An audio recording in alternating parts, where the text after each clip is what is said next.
ہمارے ہاں 26ویں رات ہوگی، وہاں 27ویں رات ہوگی. تو اگر ہم کہیں کہ بھائی اس کو فالو کریں گے تو چلو ایک دن پہلے آپ فالو کر لیں گے، لیکن امریکہ والے کیا کریں گے، کینیڈا والے کیا کریں گے؟ ان کا تو دن رات ہے، رات دن ہے. ہمارا دن ہوگا ان کی رات ہوگی، ہماری رات ہوگی ان کا دن ہوگا. پھر اسی طریقے سے اور علاقے ہیں، ایسے بھی علاقے ہیں جہاں 6 مہینے کا دن ہے، 6 مہینے کی رات ہے، ایسے بھی علاقے ہیں. تو اس لیے اللہ تعالیٰ نے بندوں کی سہولت کے واسطے اس کو جگہ کے ساتھ خاص نہیں کیا، اس کو چاند سورج کے نظام کے ساتھ خاص کر دیا اللہ تعالیٰ. اس لیے جب ہمارے ہاں 27ویں رات ہوگی تو ہمارے حق میں وہی شب قدر ہے. کسی اور ملک میں کسی اور وقت ہوگی تب ان کے ہاں وہی شب قدر ہوگی. اس رات کے گزرنے کے بعد اگلا دن ہوگا تو بعض ملکوں کے اندر وہاں اس وقت 27ویں شب ہوگی، تو ہمارا 27واں دن شروع ہو گیا، ان کی 27ویں رات شروع ہوگی. تو یہ کوئی پرابلم نہیں، یہ اللہ کا نظام ہے اور یہی لوگوں کے لیے سہولت کا سبب ہے، اسی میں سب کی سہولت ہے. ان کے ہاں جب چاند طلوع دکھا تب مہینہ شروع ہوگا اور ان کی تاریخوں کے حساب سے اللہ ان کے ساتھ معاملہ کرے گا. ایسا نہیں ہے کہ کسی چیز کی ذات میں کچھ ہوتا ہے. ذات میں اگر کچھ ہوتا تو وہ ایک ہی ہو سکتی تھی. ذات میں کوئی کمال نہیں ہے. اس رات میں اللہ اپنا فضل فرماتے ہیں. اب وہ رات جس جگہ جس وقت بن جائے اسی دن اللہ اس کا اپنا فضل فرماتے ہیں. اللہ تعالیٰ کو اپنا فضل کرنا ہے شب قدر میں، اپنی مہربانی کرنی ہے. ایسا نہیں ہے کہ کوئی ایک رات ہے اس کی ذات میں یہ فضیلت ہے، اس کی ذات میں نہیں. وہ رات جہاں بھی آئے گی، جس وقت وہ تاریخ ہوگی، اللہ تعالیٰ کا فضل اس رات میں وہاں کے لوگوں پر ہوگا. اب مثلا کسی تاریخ کو عرب میں، سعودی عرب میں جو تاریخ ہوتی ہے تقریباً گلف کنٹریز والے اسی کو فالو کرتے ہیں. تو وہ جو تاریخ ہوگی وہاں پر تو اللہ نے ان لوگوں پر اس دن فضل فرمایا. اگلے دن ہمارے ہاں 27 تاریخ ہوئی تو ہمارے اوپر اگلے دن اللہ تعالیٰ فضل فرمائے گا، کیونکہ اللہ کو اپنی عنایتیں کرنا ہے بندوں پر. تو وہ اس کا پابند نہیں ہے کہ کسی ایک ہی ٹائم پہ کرے اور وہ ٹائم سب لوگوں کو دن میں آئے، رات میں آئے، آدھی رات سے شروع ہو، کہیں پر پونی رات سے شروع ہوگی، کہیں پر اگلے دن آئے گی، کہیں اس کے بعد آئے گی. تو لوگ پریشان ہوں گے. لوگوں کو یرید اللہ بکم الیسر ولا یرید بکم العسر، اللہ نے بندوں کے ساتھ سہولت کا معاملہ کیا ہے، تنگی کا معاملہ نہیں کیا. اسی طریقے سے بعد لوگوں کو خیال ہوتا ہے کہ سب فلاں جگہ عید ہو گئی، فلاں جگہ نہیں ہوئی. کوئی حرج نہیں. جب وہاں چاند کا ثبوت ہوگا تو وہاں پر عید کا معاملہ اللہ بندوں کے ساتھ فرمائیں گے. دوسری جگہ بندوں کی تحقیق میں چاند کا ثبوت نہیں ہو سکا تو وہ جب کریں گے تب اللہ تعالیٰ ان کے اوپر اپنا فضل فرمائے گا، اپنی مہربانی فرمائے گا. اس لیے یہ بات سب صحابہ بھی ایسے ہی سمجھتے تھے، بعد کے علماء بھی ایسے ہی سمجھتے تھے. بلکہ بسا اوقات ایسا بھی ہوا اس تاریخ اسلام میں کہ جو لوگ پہاڑ کے اوپر تھے ان لوگوں کو چاند دکھ گیا تو انہوں نے رمضان شروع کر دیا، اور جو لوگ پہاڑ کے نیچے تھے ان کو نہیں نظر آیا تو انہوں نے نہیں شروع کیا. کیونکہ حضور علیہ السلام نے تو بس اتنا فرمایا تھا کہ چاند نظر آئے تو روزہ رکھو، چاند نظر آئے تو روزہ ختم کرو. صوموا لرؤیتہ وافطروا لرؤیتہ. رؤیت ہلال پر اللہ کے نبی نے اس کو ڈیپینڈ کر دیا، اور یہی سہولت والی بات تھی، اس لیے سب کو اس میں سہولت دے دی ہوگی. اس میں کوئی مسئلہ ہی نہیں ہے. اللہ تعالیٰ اپنے فضل و کرم سے جو لوگ جہاں جس وقت شب قدر کو پانے کی کوشش کر رہے ہیں اپنے وعدے کے مطابق، ان پر اللہ اپنا خاص فضل فرمائے اور ان لوگوں کی اس تلاش میں ان کو کامیابی نصیب فرمائے۔ ہم لوگ یہاں اپنی تاریخوں میں تلاش کر رہے ہیں، انشاءاللہ تعالی اللہ تعالیٰ تلاش کرنے والوں کو محروم نہیں فرمائے گا۔ 21ویں 23ویں تو گزر چکی، تو یہ 25ویں رات ہے، تو ہم تیسری رات میں امکاناً تلاش کر رہے ہیں۔ تلاش کرنے کا کیا مطلب ہوتا ہے؟ تلاش کرنے کا مطلب ہوتا ہے یہ مان کر کے کہ شاید یہی شب قدر ہو، اس کی قدر کی جائے۔ اس رات کا نام ہی شب قدر ہے، عربی میں لیلۃ القدر ہے۔ ایک سورہ بھی ہے پورا سورۃ القدر، اس سورت کے اندر بھی اللہ تعالیٰ نے لیلۃ القدر کا تذکرہ فرمایا ہے۔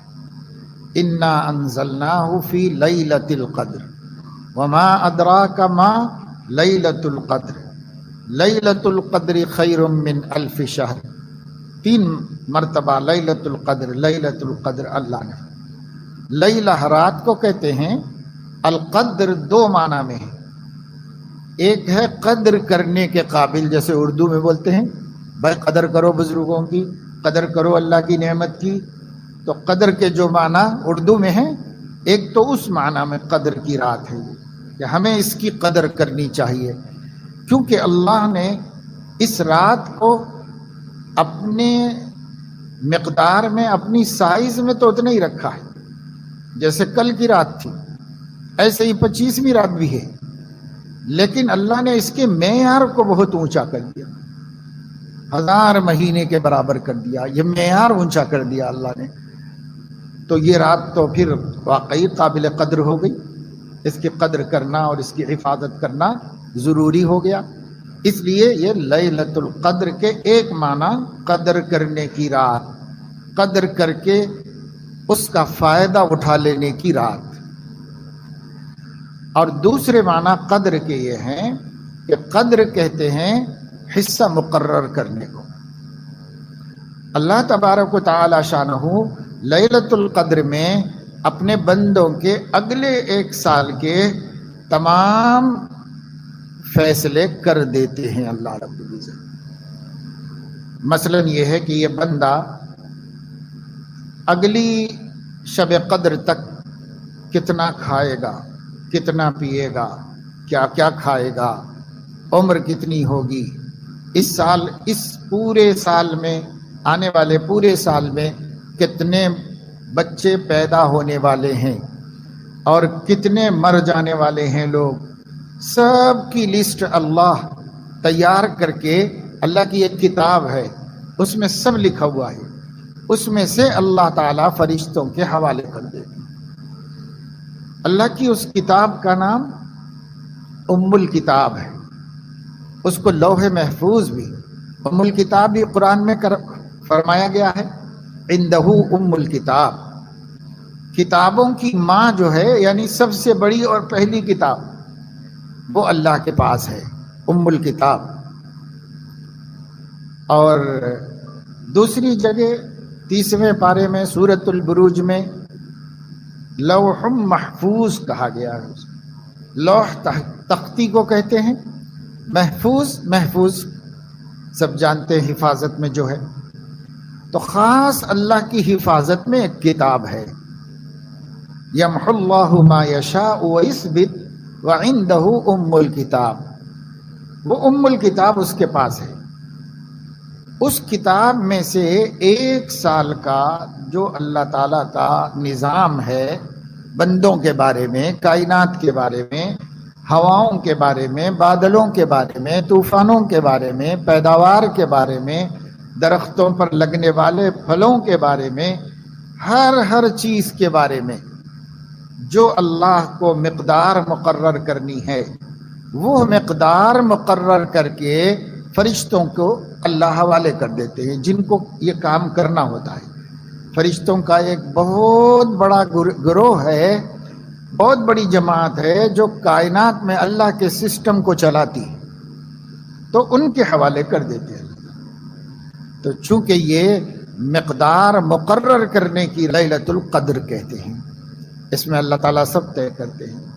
سورہ دخان 25ویں پارے میں آپ سن چکے ہیں اعتکاف کے دوران ہی،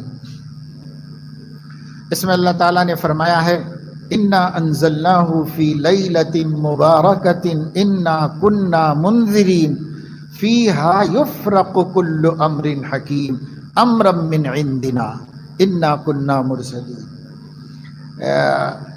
اللہ تبارک و تعالی شانہ نے فرمایا کہ یہ ایک رات ہے، قرآن کو ہم نے لیلۃ مبارکۃ میں اتارا ہے، ایک بہت برکت والی رات میں اتارا ہے، اور ظاہر ہے کہ وہ رات لیلۃ القدر ہے۔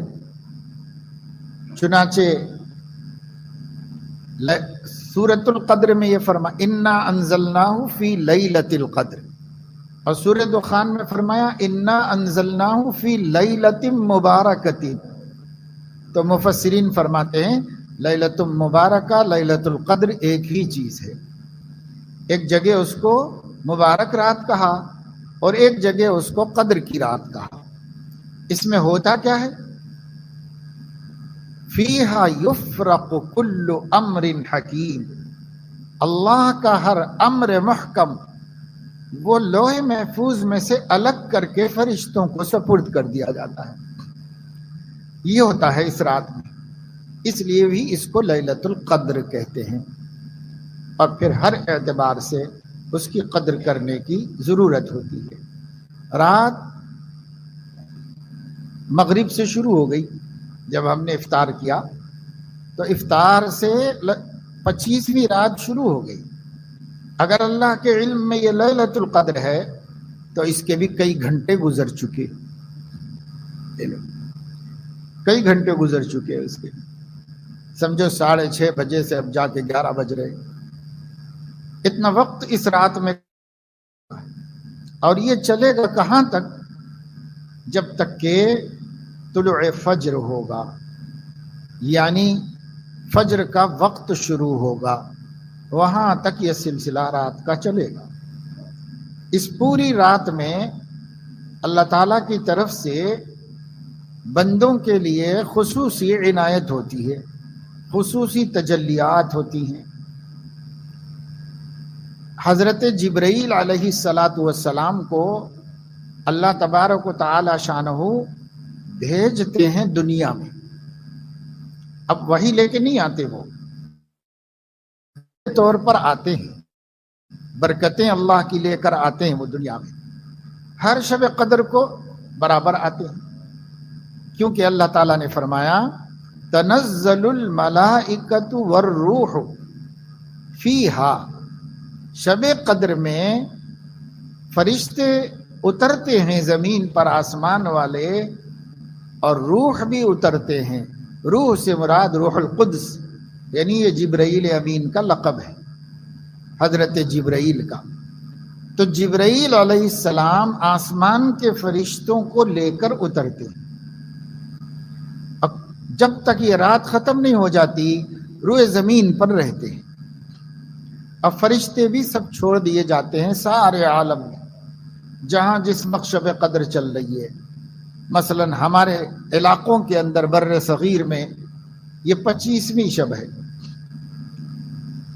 تو اب یہاں اگر یہ اللہ کے علم میں شب قدر ہے، فرشتے آسمانی زمین پر آ گئے، اور جبرائیل بھی آ گئے۔ جبرائیل تو بطور برکت کے آ جاتے ہیں اور اپنے پروں میں سے 2 پر کھول دیتے ہیں اللہ کے بندوں کے اوپر، اور وہ سراپا رحمت ہیں، بندوں کو رحمت میں لے لیتے۔ اور جو دوسرے فرشتے ہیں وہ سب عبادت کرنے والوں کے درمیان میں چلے جاتے ہیں۔ جہاں کہیں اللہ کے بندے عبادت کر رہے ہوں، نفل پڑھ رہے ہوں، دعا مانگ رہے ہوں، تلاوت کر رہے ہوں، استغفار کر رہے ہوں، کوئی بھی اچھا کام کر رہے ہوں، یا جیسے ہم لوگ اس وقت مسجد میں بیٹھے ہیں، اعتکاف میں ہیں، تو فرشتے ان کے بیچ میں پہنچ جاتے ہیں۔ فرشتوں کا ہمارے درمیان میں آنا، آسمانی فرشتوں کا، ایک تو زمینی فرشتے ہیں جو کنٹینیو زمین پر اللہ کے احکامات نافذ کرتے رہتے ہیں، ایک آسمانی فرشتے ہیں جو خاص مواقع پر اترتے ہیں، ایسے موقع پر اتارے جاتے ہیں اعزاز کے طور پر بندوں کے، جاؤ میرے بندے دعائیں مانگ رہے ہیں تو تم بازو کھڑے کہ آمین کہتے ہو۔ تو فرشتے امت محمدیہ کی دعاؤں پر آمین کہنے کے لیے آتے ہیں۔ کوئی بھی دعا کر رہا ہوتا ہے تو وہ بازو کھڑے کہ آمین کہتے ہیں، آمین آمین آمین۔ فرشتے تو اللہ کے نورانی ملکوتی مخلوق ہے جو گناہ نہیں کرتے کبھی، لا یعصون اللہ ما امرہم ویفعلون ما یؤمرون، اللہ کے کسی حکم کی نافرمانی فرشتہ کرتا ہی نہیں۔ تو جو اللہ کی نافرمانی نہیں کرتے وہ اللہ کے مقدس بندے ہوتے ہیں۔ نحن نسبح بحمدک ونقدس لک، یہ مخلوق ہمیں نظر نہیں آتی، موجود ہوتی، کبھی کبھی اللہ دکھا بھی دیتے ہیں۔ اللہ تعالیٰ نے پہلے 3000 پھر 5000 فرشتے غزوۃ البدر میں بھیجے تھے، کیونکہ مسلمان بہت تھوڑے تھے اور دشمن بہت تھے، تو اتنے تھوڑے مسلمان ان کا کیسے مقابلہ کریں گے؟ تو اللہ نے کہا کہ جاؤ فرشتوں، جا کر تم ان کی کمی کو پوری کر دو۔ پہلے 3000 آئے، 3,000 پھر اللہ نے 5000 بھیجے۔ یہ فرشتے آ کر مسلمانوں کی صفوں میں مسلمانوں کی طرف سے لڑ رہے تھے، گھوڑوں پر تھے، گھوڑے بھی لے کے آئے تھے، پگڑیاں بھی باندھے ہوئے تھے، اور وہ دشمنوں سے لڑ رہے تھے، پر مسلمانوں کو نہیں دکھ رہے تھے، دشمنوں کو دکھ رہے تھے۔ ان کو دکھایا اللہ نے، کیونکہ ان کو دکھانے کی ضرورت تھی، مسلمانوں کو نہیں دکھایا۔ مسلمانوں کو اللہ تعالیٰ نے یہ بتایا کہ ہم ہی لڑ رہے، بس کوئی نہیں ہمارے ساتھ، ہم ہی لڑ رہے، یہ ان کو دکھایا۔ دشمن کو دکھایا کہ یہ 313 نہیں ہے، یہ ہزاروں فوجی ہیں جو لڑنے کے لیے آئے۔ تو حیران ہو گئے کہ آنکھیں چوندیا گئی ان لوگوں کی، یا اللہ اتنے لوگ ان کے پاس کہاں سے آ گئے، اتنے سارے لوگ کہاں سے آ گئے؟ باقاعدہ مسلمانوں کی شکل میں آئے اور ان سے لڑ کے لوگوں پہ حملہ ہوتا تھا، اور ان کو حملہ کرنے والا نہیں دکھتا تھا، تو وہ فرشتے کرتے تھے اللہ تعالیٰ کی طرف سے مدد۔ اسی کو اقبال نے کہا ہے نا کہ فضائے بدر پیدا کر فرشتے تیری نصرت کو، اتر سکتے ہیں گردوں سے قطار اندر قطار، اب بھی اتر سکتے ہیں، قطار مطلب صفیں بنا کے، فرشتے اب بھی اتر سکتے ہیں، لیکن تم بدر کی فضا بناؤ۔ کس طرح جان کو ہتھیلی میں لے کے صرف اللہ کی رضا کے لیے 3 گنا زیادہ دشمن کے مقابلے میں کھڑے ہو گئے۔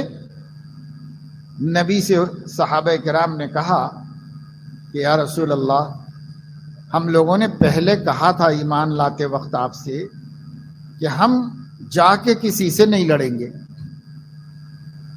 تو شاید آپ اسی کو پوچھنا چاہ رہے ہیں، وہ پرانی بات تھی، اب تو ہم نے آپ کو جانا ہے، پہچانا ہے، اب تھوڑی ہم اس بات پہ قائم ہیں، اب آپ حکم دیجئے ہم کو، آپ آگ کے سمندر میں کودنے کے لیے کہیں تو بھی آپ کو خوش کرنے کے لیے ہم کود کے بتا دیں۔ یہ ہے فضائے بدر۔ اس جذبے سے تھوڑے سے مسلمان دشمنان اسلام کے مقابلے میں کھڑے ہو گئے، تو اللہ پاک نے ان کی مدد غیب سے فرمائی۔ تم تھوڑے بھائی نہیں لڑ سکتے، میں فرشتے بھیج کے لڑواتا ہوں، اللہ تعالیٰ نے بھیجا۔ اور یہ مدد جو اللہ نے صحابہ کی تھی، وہ اللہ آج بھی موجود ہے، بس وہ والا ماحول ہم بنائیں، اللہ اپنا والا کام جیسے پہلے کیا تھا اب کرے گا، اس کو تو کوئی پریشانی نہیں ہے، اللہ کو کوئی کمی نہیں ہے، کرے گا، مگر ہم نہیں کرتے۔ ہم لوگ دھوکہ کھا گئے اس دنیا سے اور دنیا کی زندگی سے، اور اسی وجہ سے آخرت کو فراموش کر دیا، اللہ کو بھول گئے، اور ہم یہ چاہتے ہیں کہ بھائی جتنے بھی دن دنیا میں رہیں، کھائیں پئیں، مزے کریں، کیا آخرت ہے، کیا موت ہے، کیا ہے وہ معلوم ہی نہیں، ہم کو چھوڑو اس کو قصہ. تو ہم نے اسے چھوڑ کے رکھ دیا ہے. لیکن صحابہ کرام کو اس طرح سمجھ میں آ گیا تھا کہ صحابہ فرماتے تھے کہ اگر جنت دوزخ اللہ تعالیٰ سب پردے ہٹا کے ہم کو ڈائریکٹ دکھا دیں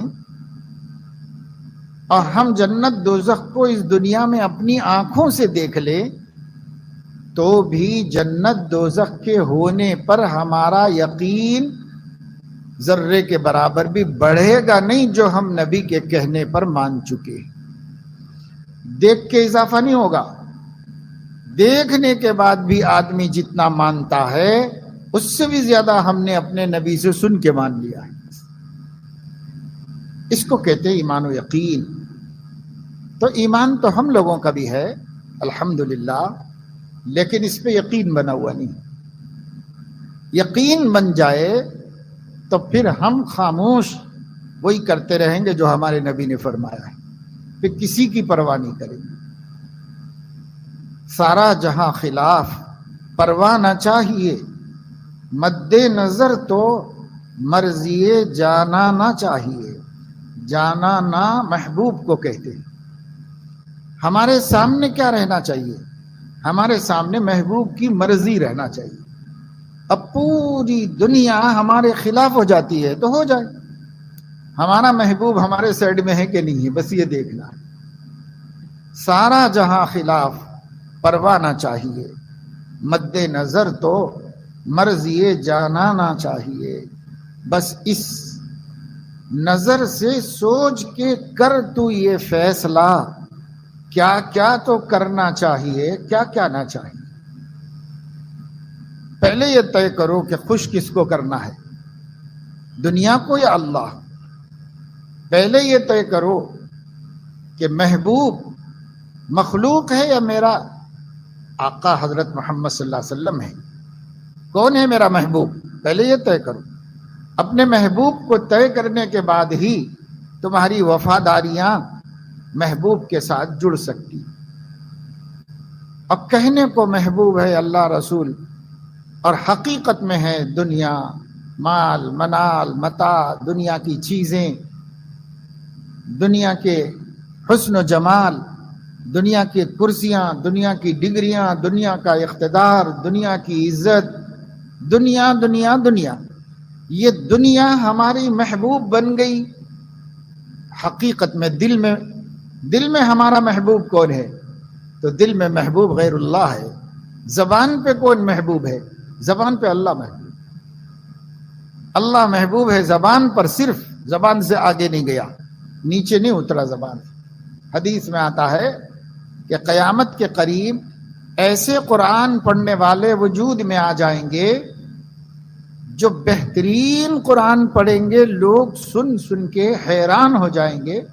اتنی اچھی آواز میں اتنا بہترین قرآن پڑھیں گے، لیکن قرآن ان کے حلق سے نیچے، حلق تک ہی ہوگا، اس کے آگے نہیں. حالانکہ حلق سے نیچے اتر کے دل میں جانا چاہیے تھا قرآن، لیکن دل میں جگہ نہیں ہوگی ان کے قرآن. آج ہیں دنیا میں ایسے قراء جو انٹرنیشنل قاری ہیں، عالمی شہرت یافتہ قاری ہیں، اور زندگی میں قرآن نہیں ہے، صرف قرآن پڑھنا آتا ہے. بس پڑھ پڑھ کے بڑے بڑے کمپٹیشن میں، بڑے بڑے مقابلوں میں جا کر ڈگریاں بھی لے کے آتے ہیں. میں نے آپ کو کچھ دن پہلے ختم نبوت کے عنوان کے تحت ایک دیندار انجمن کا ذکر کیا تھا، جن کا کوئی ایمان نہیں، جن کا کوئی اسلام نہیں.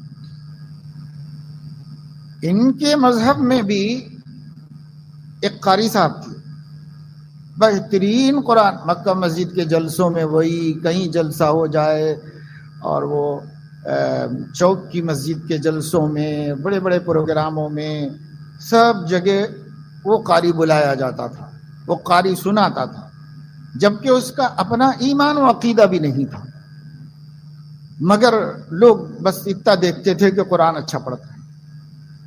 حضور علیہ السلام نے بتایا کہ اللہ اتنا ہی نہیں دیکھتا، اللہ یہ دیکھتا ہے کہ کتنا اچھا قرآن پڑھے، دل میں اترا کہ نہیں اترا، یہ دیکھتا اللہ تعالیٰ۔ اگر اسی کے دل میں عظمت نہیں تو کیا فائدہ۔ اس لیے قرآن کریم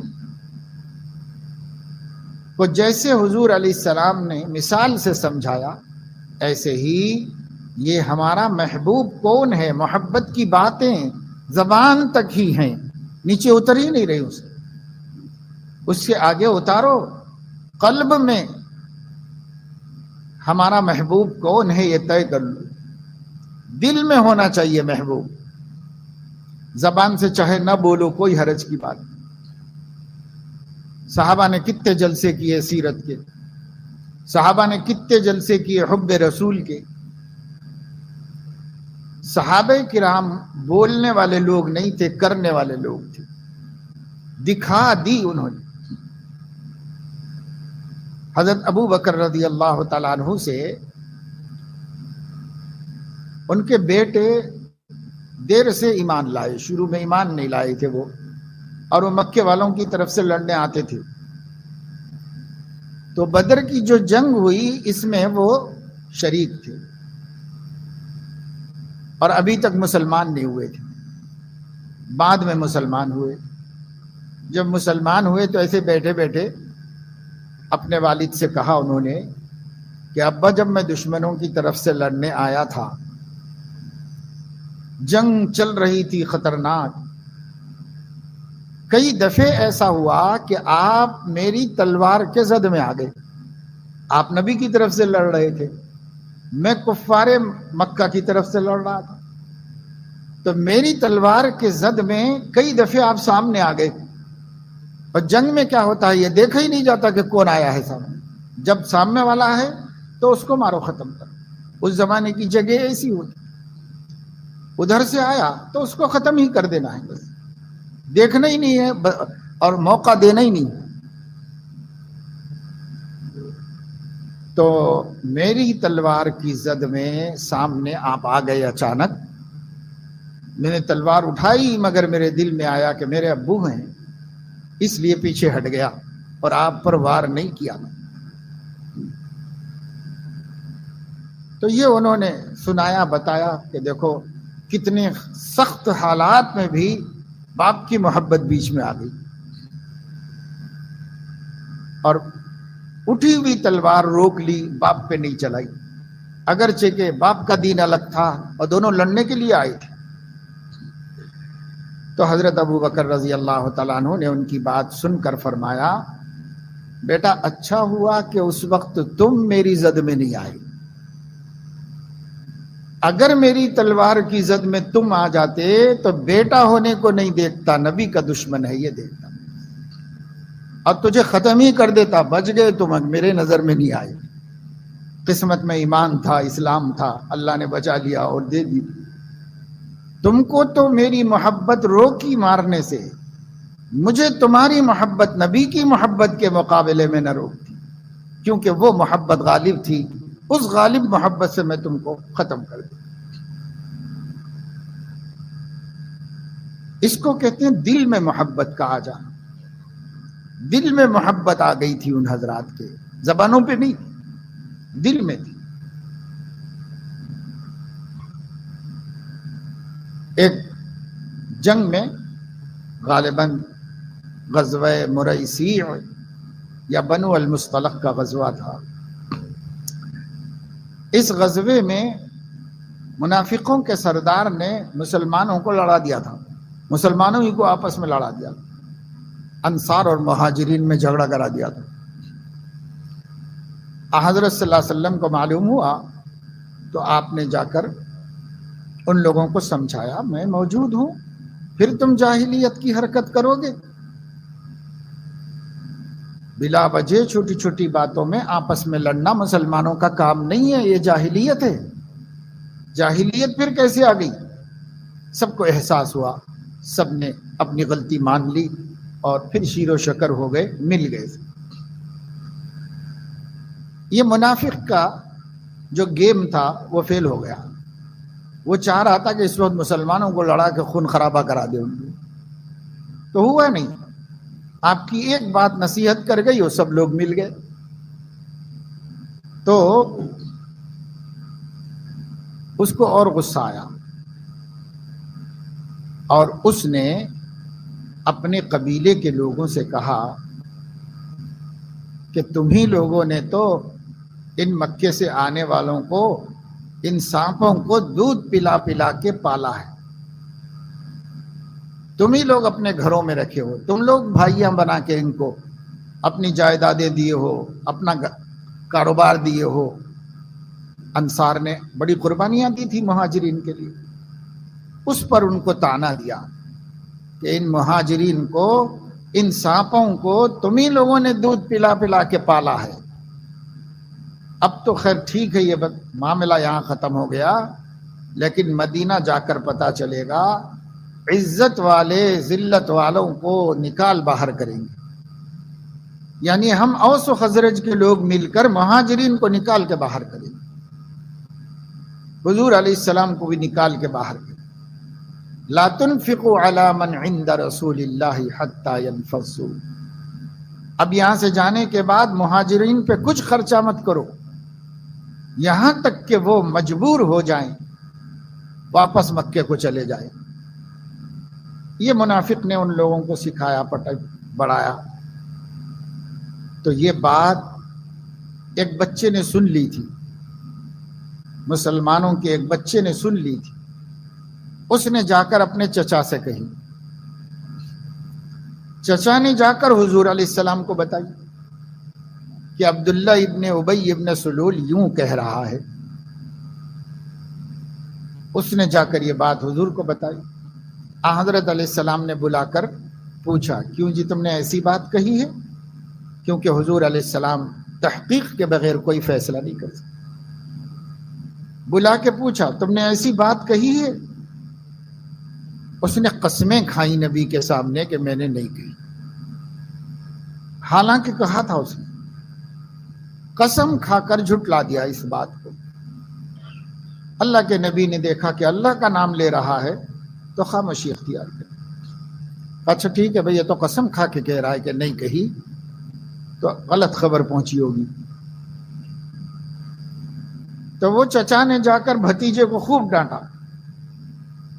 بچہ تھا وہ چھوٹا، اس کو خوب ڈانٹا اور کہا کہ ایسی حرکت کی تم نے، مجھے رسوا کر دیا نبی کے سامنے، تمہارے بولنے سے میں جا کے نقل کیا، اور وہ تو قسم کھا رہا ہے، قسم کھا کے کہہ رہا ہے کہ میں نے نہیں کہا.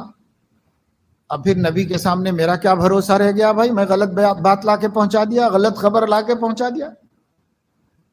تب خوب ڈانٹا بھتیجے کو. تو وہ بیچارہ بچہ تھا، کیا کر سکتا تھا؟ سنا تھا انہوں نے اپنے کانوں سے. ان کو تو یقین تھا کہ جھوٹ بول رہا ہے، جھوٹی قسم کھا رہا ہے. کچھ بھی نہیں سمجھ میں آیا تو اپنے خیمے میں جا کے، سفر میں تھے، صرف خیمے لگے ہوئے، اپنے خیمے میں جا کے کہتے ہیں کہ خوب رویا بھائی، خوب رویا.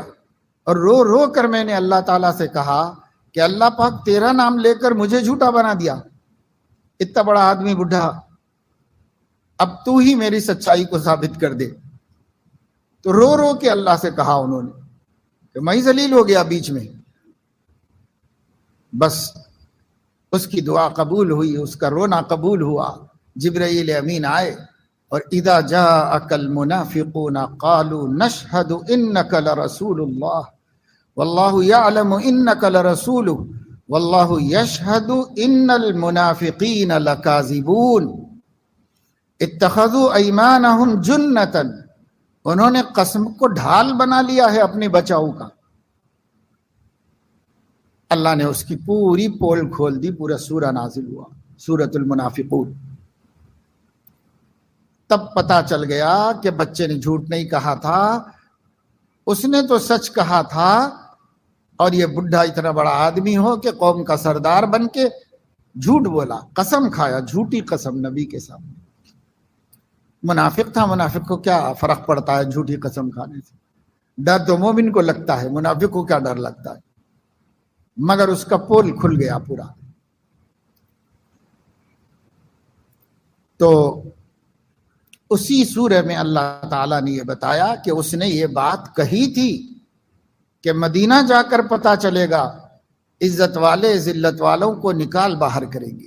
یہ بات کہی تھی اس نے، اللہ نے قرآن میں اتار کے قیامت تک رکھ دی اس جھوٹ کو جو اس نے جھوٹی قسم کھا کے جھٹلایا تھا. تو میں یہ عرض کر رہا ہوں کہ اس موقع پر اس کا ایک بیٹا عبداللہ ابن ابی، اس کا نام تھا عبداللہ ابن ابی ابن سلول، اس کے بیٹے کا نام تھا عبداللہ ابن عبداللہ، اس کا نام بھی عبداللہ، اس کے بیٹے کا نام بھی عبداللہ تھا. وہ بیٹے مسلمان تھے، سچے پکے مسلمان تھے. اور بیٹا ہی نہیں، عبداللہ ابن ابی کی بیٹی بھی سچی پکی مسلمان تھی. اب وہ باپ کی بدقسمتی تھی کہ وہ نہیں مسلمان تھا بلکہ منافقوں کا سردار تھا. تو اس بیٹے نے آ کر حضور علیہ السلام سے کہا، اے اللہ کے رسول، اتنی بڑی غلطی ہمارے باپ کی ثابت ہو گئی ہے کہ آپ کے سامنے جھوٹی قسم کھایا اور آپ کی شان میں گستاخی کیا، تو اس کی سزا تو قتل ہی ہوگی. اگر آپ اس سزا کو جاری کر رہے ہیں تو مجھے حکم دیجئے، میں اس سزا پہ عمل کروں گا، میں اس کی گردن کاٹ کے لاؤں گا. تو حضور علیہ السلام نے فرمایا، میں مصلحت نہیں سمجھتا، اس کا میسج اچھا نہیں جائے گا لوگوں کے سامنے، پھر سے گروہ بندی ہوگی اور پھر سے تماشے ہوں گے. چھوڑو، اللہ نے حقیقت کھول دی، ہمارے سامنے آ گیا کیا قصہ ہے بس. تو نہیں، آپ نے سزا جاری کی. پھر بھی حضرت عبداللہ ابن عبداللہ جیسے ہی قافلہ مدینہ پہنچا تو مدینے میں داخل ہونے کے راستے پر کھڑے ہو گئے، اپنی تلوار نکال لی. جب ان کا باپ آیا تو انہوں نے کہا کہ نہیں، آج پتہ چلے گا کون عزت والا ہے کون ذلت والا ہے. میرے نبی عزت والے ہیں یا تو عزت والا ہے، آج پتہ چلے گا. لیکن پھر وہاں بھی ان کو سختی کرنے کی اجازت نہیں ملی تو انہوں نے راستہ دے دیا، وہ آ گیا. کیا سمجھ میں آیا؟ محبت دل میں ہوتی ہے، اور جب دل میں محبت آتی ہے تو اپنے محبوب کے مقابلے میں باپ بھی کوئی چیز نہیں، بیٹا بھی کوئی چیز نہیں. صدیق اکبر نے بتا دیا اپنے جذبات ظاہر کر کے کہ بیٹا نہیں بچتا تھا تو نبی کی محبت تیری گردن اڑا دی تھی. اور عبداللہ ابن عبداللہ نے بتا دیا کہ باپ ہو کہ کوئی ہو، نبی کے مقابلے میں کوئی نہیں. نبی کے مقابلے میں ہم کسی کو خاطر میں نہیں لاتے، ہمارے پاس کسی کی محبت ان سے بڑھ کے ہے ہی نہیں.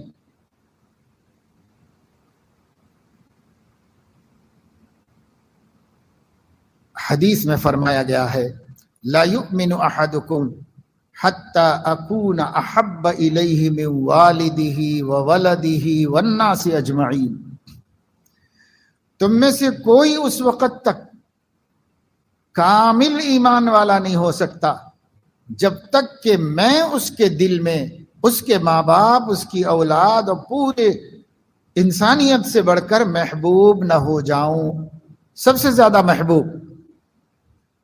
اور جو حضور نے بات بتائی وہی ہے جو اللہ تعالیٰ نے فرمائی. اللہ تعالیٰ نے قرآن میں فرمایا، قل ان کان آباؤکم و ابناؤکم و اخوانکم و ازواجکم و عشیرتکم و اموال اقترفتموها و تجارت تخشون کسادها و مساکن ترضونها احب الیکم من اللہ و رسولہ و جہاد فی سبیلہ فتربصوا حتی یأتی اللہ بامرہ.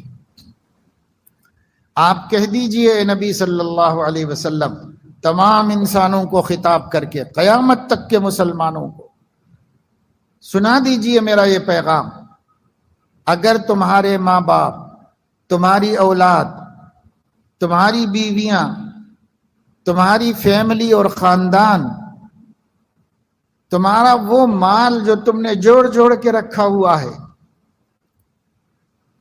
اور تمہارے وہ بزنس اور کاروبار جس کے نقصان کا تمہیں ڈر لگا رہتا ہے، تمہارے وہ مکانات جن سے تمہارا جی لگا ہوا ہے، یہ چیزیں اللہ اور اس کے رسول اور اس کے دین پر جمنے کے راستے میں زیادہ محبوب ہو جائیں تو انتظار کرو، اللہ آسمان سے تمہارے لیے کسی عذاب کا فیصلہ نازل فرما دے۔ اللہ کوئی نہ کوئی عذاب بھیجتا ہے، اس امت کو عذاب عام میں مبتلا نہیں کیا جائے گا، اس لیے ہمیں نظر نہیں آ رہا ہے، ورنہ اللہ مختلف عذاب اپنے بندوں پہ اتارتے رہتے ہیں، اتر رہے ہیں اور ہم اس میں مبتلا ہو رہے ہیں۔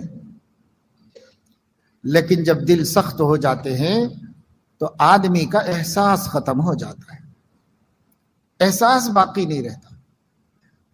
ہم لوگوں کے بھی قلوب سخت ہو جانے کی وجہ سے اللہ کی آزمائشوں کا احساس بالکل نہیں ہو رہا ہے۔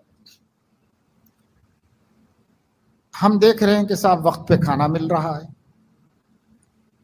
خواہشات پوری ہو جا رہی ہیں، کام نکل جا رہا ہے، صحت اچھی ہے، جوانی تابناک ہے، آنکھیں دیکھ رہی ہیں، کان سن رہے ہیں، زبان بول رہی ہے، دماغ سوچ رہا ہے، دل دھڑک رہا ہے، خون ہماری رگوں میں دوڑ رہا ہے، گردے فنکشن کر رہے ہیں، ہمارا ہارٹ فیل نہیں ہو رہا ہے، ہمارے وال بلاک نہیں ہے، سب ٹھیک ٹھاک چل رہا ہے، وقت پہ کھا لیتے ہیں، وقت پہ ہضم ہو جاتا ہے، پیشاب نکل جاتا ہے، ضرورت پوری ہو جاتی ہے، تو ہم سمجھ رہے ہیں کہ کوئی خدا نہیں ہے، کوئی پوچھنے والا نہیں، ایسا ہم سمجھ رہے ہیں۔ یہ دھوکہ ان نعمتوں کی وجہ سے ہو گیا، ان نعمتوں کی وجہ سے ہمیں دھوکہ ہو گیا۔ حضرت صلی اللہ علیہ وسلم نے ارشاد فرمایا، نعمتان مغبون فیہما کثیر من الناس، نعمتان مغبون فیہما کثیر من الناس، دو نعمتیں اللہ کی عظیم نعمتیں ایسی ہیں جن کو ملی ہوئی ہیں ان کی اکثریت خسارے میں ہے۔ نعمت ملنے سے فائدے میں ہونا چاہیے نا، نعمت انعام اللہ کا ملنے سے فائدے میں ہونا چاہیے، نبی فرما رہے ہیں فائدے میں نہیں ہے، خسارے میں۔ یہ دو نعمتیں جس کے پاس ہے، اکثریت کثیر من الناس، تھوڑے بہت ہیں قدر کرنے والے، شکر گزار، لیکن اکثر خسارے میں ہے، نقصان میں ہے۔ کون سی دو نعمتیں؟ الصحت والفراغ، صحت جسمانی کا قائم رہنا، کوئی بیماری کا نہ ہونا، کوئی تکلیف کا نہ ہونا، کوئی پریشانی کا نہ ہونا، اور فراغ یعنی فرصت وقت بھی اور فراغت مالی بھی۔ کاروبار اچھا چل رہا ہے، نوکری اچھی ہے، تنخواہ بڑھیا مل رہی ہے، تو فائدہ نہیں ہو رہا ہے، نقصان ہو رہا ہے، کیونکہ اب خدا نظر نہیں آ رہا ہے، جیب گرم ہے، اپنے پاس بینک بیلنس ہے، اپنا کاروبار اچھا چل رہا ہے، تو خدا نظر نہیں آ رہا ہے۔ اسی طرح صحت، ہم لوگ ماشاءاللہ یہاں بیٹھے ہیں، اللہ کا کرم ہے، صحت مند ہے، اور جو اکثریت اس کے اندر ہے نوجوانوں کی، وہ ہم سے بھی زیادہ صحت مند ہے۔ ہم کو تو کچھ نہ کچھ ادھر ادھر کرنا پڑتا ہے، لیپ تھوپ کر کے کام چلانا پڑتا ہے۔ آپ لوگوں کو کیا ہے؟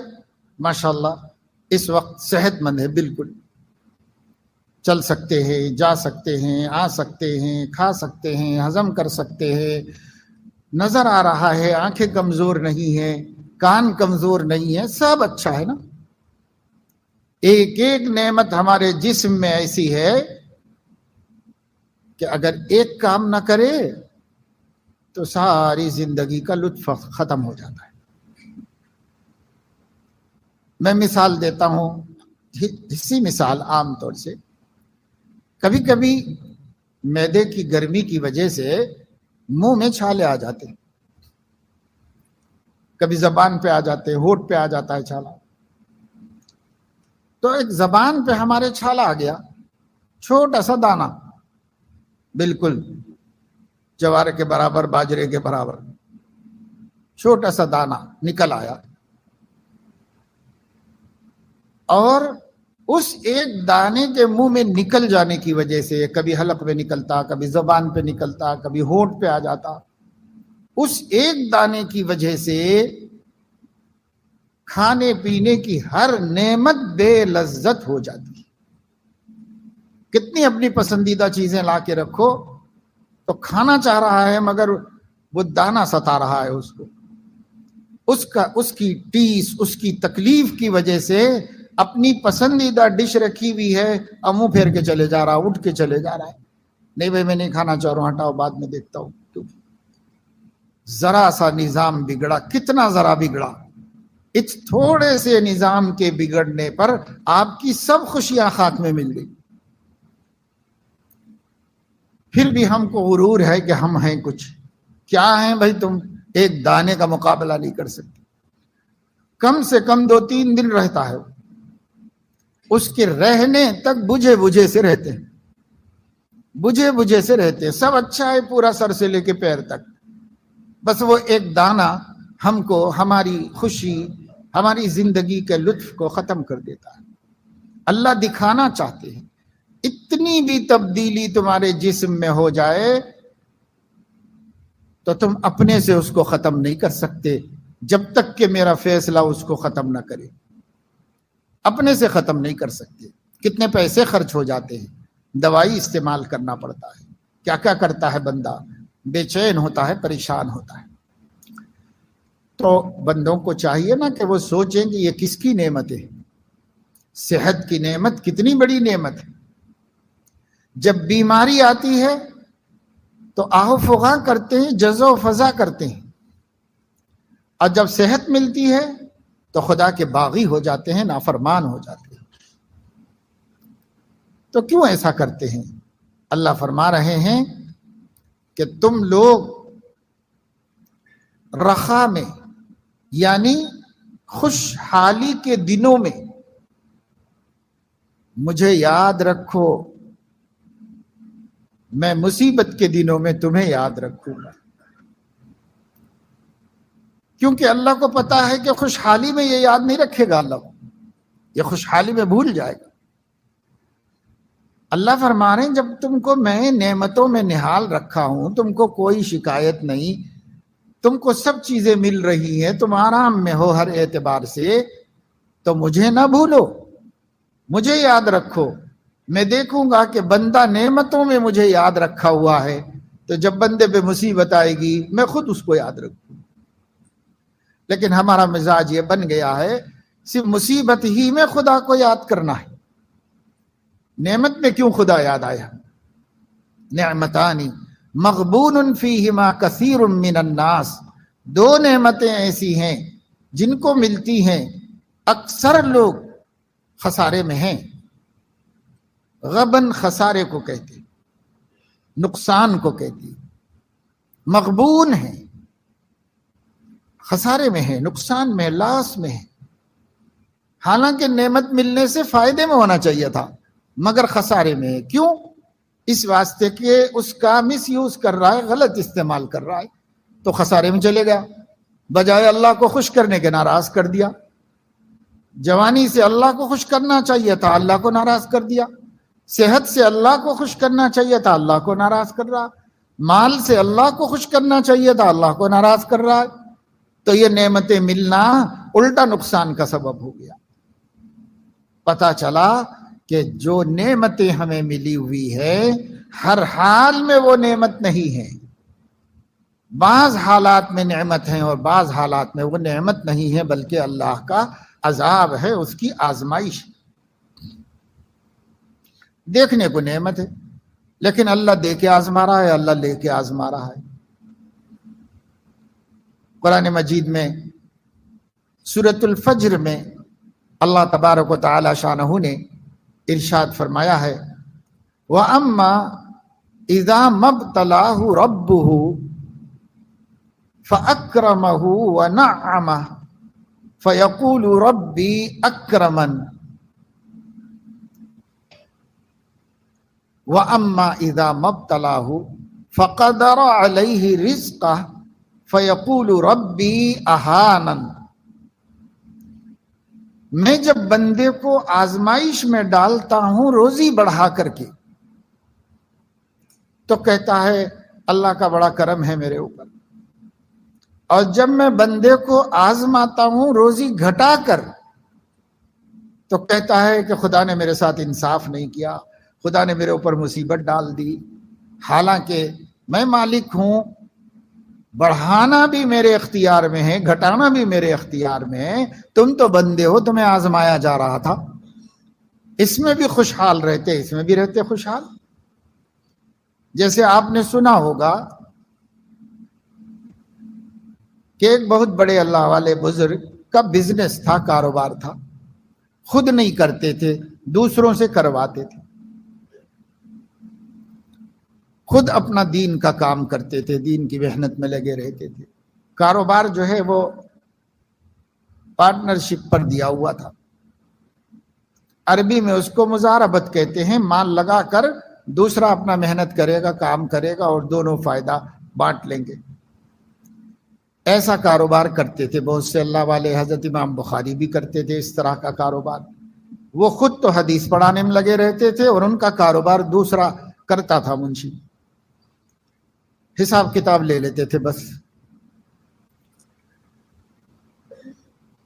تو ان کو کسی نے خبر دی کہ جو ہمارا مال تجارت کا جہاز آ رہا تھا وہ مخالف ہوا سے ڈوب گیا ہے۔ پہلے زمانے میں موٹر والی کشتیاں نہیں ہوتی تھی، بادبان ہوتا تھا تو پردہ بڑا لگا ہوتا تھا، ہوا اس کو ڈھکل کے کشتی کو آگے بڑھا، صرف ملاح سنبھال کے اس کے رخ کو صحیح رکھتا تھا بس، باقی ہوا کی پریشر پہ ہی چلتی تھی۔ تو بعض وقت مخالف ہوا آتی تو اس کو گھما کر کے بھنور میں پھنسا دی، کبھی ڈوب جاتا وہ۔ تو مال تجارت کا، بزنس کا مال لے کر جہاز آ رہا تھا، مخالف ہوا میں پھنس کر کے ڈوب گیا، ایسی خبر آ گئی۔ وہ خبر ان کو پہنچائی گئی کہ صاحب جس جہاز میں آپ کا مال آ رہا تھا سنا گیا ہے کہ وہ جہاز ڈوب گیا ہے۔ تو انہوں نے سر جھکایا، تھوڑا سا غور کیا، پھر سر اٹھایا، الحمدللہ کہتے ہوئے سر اٹھایا۔ اس کے کچھ دنوں کے بعد پھر خبر آئی کہ سب وہ خبر صحیح نہیں تھی، وہ جہاز بھنور میں پھنسا تو تھا مگر ڈوبا نہیں، سارا مال لے کر کے صحیح سلامت آ رہا ہے اور بہت جلد ساحل پر پہنچ جائے گا، آپ کا مال سب آ جائے گا، ڈوبا نہیں ہے، غلط خبر تھی۔ پھر انہوں نے تھوڑا سا سر جھکایا، اب پھر سر اٹھایا، الحمدللہ کہتے ہوئے۔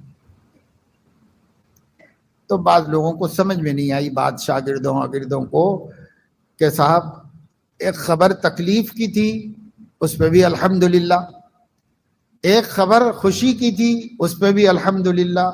یہ عجیب بزرگ ہیں بھائی، کچھ سمجھ میں نہیں آیا۔ ان سے پوچھا تو انہوں نے کہا کہ یہ بات نہیں ہے کہ ڈوبنے پر میں نے الحمدللہ کہا، اور یہ بات بھی نہیں ہے کہ بچنے پر میں نے الحمدللہ کہا۔ جب ڈوبنے کی خبر آئی تھی تو میں نے اپنے دل میں غور کیا کہ اللہ سے کوئی شکایت تو نہیں ہوئی، تو نہیں ہوئی تھی تو اس پر الحمدللہ کہا، ایمان سلامت ہے، اس پر الحمدللہ کہا۔ جب بچنے کی خبر آئی تھی تو پھر دل کا جائزہ لیا کہ کہیں مغرور تو نہیں ہو گیا، تو پتہ چلا کہ نہیں، مغرور نہیں ہوا، اللہ کے سامنے جھکا ہوا ہے۔ تو میں نے کہا ایمان سلامت ہے، الحمدللہ، اللہ کا شکر ہے۔ تو مومن وہ ہوتا ہے جو خوشی اور غم میں اصل دیکھنے کی چیز سلامتی ایمان ہے۔ میرا ایمان سلامت ہے نہیں، میرا اللہ سے تعلق سلامت ہے یا نہیں، اللہ تعالیٰ سے میں حسن ظن میں ہوں یا بدگمانی میں مبتلا ہوں، اللہ کی شکایت کر رہا ہوں یا اللہ کی تعریف کر رہا ہوں، اس پر نظر رکھتے ہیں اللہ کے نیک بندے۔ ہم لوگوں کو تو کچھ بھی نہیں پتا ہے کہ ایمان بچایا کیسے جاتا ہے، ایمان غارت کیسے ہوتا ہے، کچھ بھی نہیں ہم کو پتا ہے۔ اس لیے ہم ایمان کو دوسرے درجے میں رکھے ہوئے ہیں، دنیا کو پہلے درجے میں رکھے ہوئے ہیں. اسی لیے ایمان جاتا ہے تو جانے دو. پہلے آدمی کہتے تھے کہ دنیا جاتی ہے تو جانے دو، ایمان سلامت رہے. اب ہم کہتے ہیں ایمان جاتا ہے تو جانے دو، ہماری دنیا نقصان نہیں ہونا چاہیے، دنیا سلامت رہنا چاہیے. ہم لوگ ایسا سوچتے ہیں. تو بھئی کیسے کمزور ایمان والے ہیں ہم. اللہ نے ایمان دیا، بے شک بڑی نعمت دی ہے اللہ نے، لیکن اس ایمان کی سلامتی کی فکر نہ ہونا یہ اللہ کا عذاب ہے، اور اس ایمان کی سلامتی کی فکر ہونا یہ اللہ کی نعمت ہے اور اس کا انعام ہے اپنے بندوں پر. تو ہمیشہ اس کی فکر رکھنا چاہیے. اصل چیز اللہ کا دین ہے، اصل چیز اللہ کا دین ہے. مشہور روایت ہے، علماء و محدثین اس کا ذکر کرتے ہیں،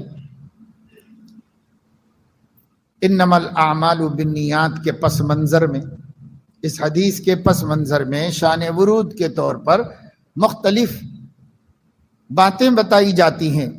ایک یہ روایت بھی شارحین حدیث نے نقل کی ہے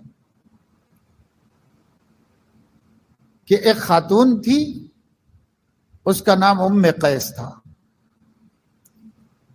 وہ مکے میں رہتی تھی، مسلمان ہو گئی. جو مسلمان ہوتا اس کو ہجرت کرنا فرض تھا، اس لیے وہ ہجرت کر کے مدینے کو آ گئی.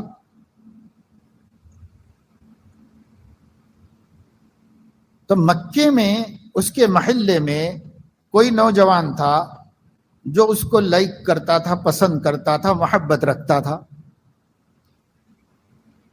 لیکن شریف آدمی تھا، اس کا ارادہ تھا کہ جب مناسب وقت ہوگا، شادی کرنے کا ارادہ ہوگا تو میں پیغام بھیجوں گا اور تب میں ظاہر کروں گا جب مجھے نکاح کرنے کا ارادہ ہوگا. اس زمانے میں ڈائریکٹ پیغام دیتے بھی تھے، قبول بھی کرتے تھے لوگ.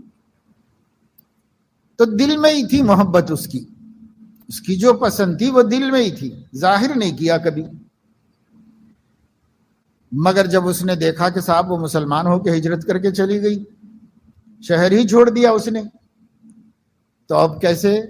میری خواہش تو میرے دل میں ہی رہ گئی، میں بول بھی نہیں پایا کہ میں نکاح کرنا چاہ رہا ہوں. تو اس نے کسی سے پیغام بھیجا کہ بھائی جب آپ یہاں تھے میرا ارادہ تھا کہ میں آپ سے نکاح کروں، اور اب بھی ہے میرا ارادہ کہ میں آپ سے نکاح کروں، تو میرا پیغام قبول کرو. کیا آپ کا جواب ہے؟ آپ کو پسند ہے کہ نہیں پسند ہے؟ میرا تو جی چاہ رہا ہے کہ آپ سے نکاح کروں. یہ پیغام بھیجا، میسیج روانہ کیا. کسی نے لا کر پہنچایا. اس نے دیکھا وہ آدمی کو وہ بھی جانتی تھی، محلے کا بستی کا آدمی تھا. تو اس کو کوئی اعتراض نہیں تھا اس آدمی سے، اس لیے کہ وہ آدمی شریف ہی تو تھا کہ کسی کو دیکھ کر وہ پسند آنے کے باوجود اس سے کوئی علاقہ نہیں رکھا، کوئی تعلق نہیں رکھا، اس سے کوئی ناجائز فائدہ نہیں اٹھایا. صرف دل میں بات رکھی کہ جب وقت آئے گا میں پیغام دے کے دیکھوں گا کہ قبول کر لی تو بہت اچھا ہے. بس یہ اس نے اپنے دل میں رکھا. یہ شرافت ہے. ایسا نہیں جیسے اس زمانے میں ہے کہ سب کرنا ہی نہیں کرنا بات کی بات ہے، فی الحال تو اس سے فائدہ اٹھاتے رہو، مزے کرتے رہو، خالی چیٹنگ سے مزے کرتے رہو، ٹاکنگ سے مزے کرتے رہو، اور ویڈیو کال کر کے مزے کرتے رہو، ساتھ لے کے پھر کے مزے کرتے رہو. اور یہاں تک ہے اس دور میں کہ وہ سب کچھ کر کے مزے کرو جن کے کرنے کا کوئی تصور بھی نہیں ہو سکتا غیر عورت سے. وہ بھی چل رہا ہے، سب کچھ چل رہا. عام ہو گئی نا بات، تو کوئی برا بھی نہیں سمجھ رہا اس کو. لیکن اس دور میں دیکھو، ایک آدمی مسلمان بھی نہیں ہے لیکن شرافت ہے اس کے پاس، اور شرافت کی وجہ سے رابطہ کچھ نہیں رکھا، کبھی بولا بھی نہیں. نظر پڑ جاتی ہے آدمی کو، کوئی دکھائی دیتا ہے، نظر پڑ جاتی ہے. پردے کے احکام بھی نہیں تھے اس زمانے میں، اور وہ لوگ تو مشرکین ہی کا سماج تھے. تو دل میں کسی کا پسند آ جانا فطری چیز ہے. آدمی کے ہاتھ میں تھوڑا ہی ہے کہ وہ کسی چیز کو ناپسند کرے، پسند کرے، وہ دل کی بات ہے. مگر اس نے کسی قسم کا رابطہ نہیں رکھا اس سے. اس کو شرافت کہتی ہے. اگر ایک مشرک میں اتنی شرافت ہو سکتی ہے تو محمد الرسول اللہ سے نسبت رکھنے والے مسلم میں کیوں نہیں ہو سکتی اتنی شرافت؟ آپ کا ارادہ ہے تو آپ، اگر آپ کے ہاتھ میں ہے تو آپ پیغام دیجئے، اگر وہ قبول کر لے تو نکاح کر لیجئے، اور اگر آپ کے بس میں نہیں ہے اور آپ کو پتا ہے کہ فیصلہ میں نہیں کروں گا، فیصلہ بابا کریں گے، فیصلہ اماں کریں گے، تو آپ کسی کی آبرو سے کھیل کیوں کر رہے ہو؟ آپ کسی کی بیٹی کو نقصان کیوں پہنچا رہے ہو؟ داغدار کیوں کر رہے ہو اس کو؟ کیا ایک شریف انسان ایسا کر سکتا ہے؟ لیکن سب شرافت کے تو جنازے اٹھ گئے ہیں بستیوں میں، محلوں میں. شرافت کہاں باقی رہ گئی ہے؟ مسلمانوں میں سے بھی چلی گئی. خیر، جب اس کا پیغام پہنچا، میسج آیا، تو اس نے پہچان لیا یہ آدمی، اچھا آدمی تو شریف ہے، اس میں کیا حرج ہے، اس کا رشتہ قبول کیا جا سکتا ہے، اس میں کیا حرج کی بات ہے. لیکن ایک رکاوٹ تھی. وہ رکاوٹ یہ کہ دو مذہبوں میں نکاح نہیں ہو سکتا. نکاح ایک ہی مذہب میں ہو سکتا ہے. دونوں نکاح کرنے والے ایک مذہب کے ہونے چاہیے. دو مذہبوں میں نکاح کیسے ہو سکتا ہے؟ دو مذہبوں میں نکاح نہیں ہو سکتا. تو پھر اس کو یہ رکاوٹ ذہن میں آئی کہ بھئی میں تو مسلمان ہو گئی، اور مسلمان ہونے کا ثبوت ہجرت تھا، ہجرت بھی کر کے آ گئی یہاں پر. اب پتہ نہیں وہ مسلمان ہے کہ نہیں ہے. اگر مسلمان ہے تو اس کو بھی ہجرت کرنی چاہیے، اس کو بھی ہجرت کر کے مدینے میں آنا چاہیے تھا. اس کا مطلب یہ ہے کہ وہ مسلمان نہیں ہے. اس لیے اس نے جواب لکھوا کے بھیجا دیا. جو لے کے آئے تھے پیغام، ان سے جواب بھجوا دیا کہ ان سے کہہ دو کہ مجھے اور تو کسی وجہ سے انکار نہیں ہے ان سے نکاح کرنے میں، لیکن میں مسلمان ہوں اور وہ مسلمان نہیں ہے، اور دو مذہبوں میں شادی نہیں ہو سکتی، اس وجہ سے میں نہیں کر سکتی. یہ ہماری بیٹیوں کو غور کرنے کی ضرورت ہے. آخر وہ بھی تو ایک عورت تھی، اس کے بھی تو سینے میں دل تھا. اس کے نزدیک کون سی چیز امپارٹنٹ تھی، کون سی چیز اہم تھی؟ اپنا دین اہم تھا یا خواہش اہم تھی؟ اس نے سوچا کہ 1000 خواہشیں قربان ہو سکتی ہیں دین پر جو ہمارے اللہ نے ہمارے لیے ہدایت کے واسطے بھیجا ہے. ہم اپنے نبی کے وفادار ہیں، ہم اپنے دین کے اوپر چلنے والے ہیں. ہم دین کی قربانی کیسے دیں گے؟ مسائل کی قربانی کیسے دیں گے؟ یہ ایمان بنتا تھا اس دور میں ہر مسلمان ہونے والے کا، مرد ہو یا عورت. ٹھوس مضبوط پختہ ایمان، متزلزل نہیں ہو سکتا. بڑے بڑے پہاڑ ان کو بال کے برابر جگہ سے ہٹا نہیں سکتے تھے. یہ ایمان صحابہ کو ملتا تھا. تبھی تو نہ کہا گیا فَإِنْ آمَنُوا بِمِثْلِ مَا آمَنْتُمْ بِهِ. قیامت تک جس کو بھی ایمان لانا ہے صحابہ جیسا ایمان لائیں گے تو معتبر ہوگا، اور صحابہ جیسا نہیں ہوگا تو معتبر نہیں.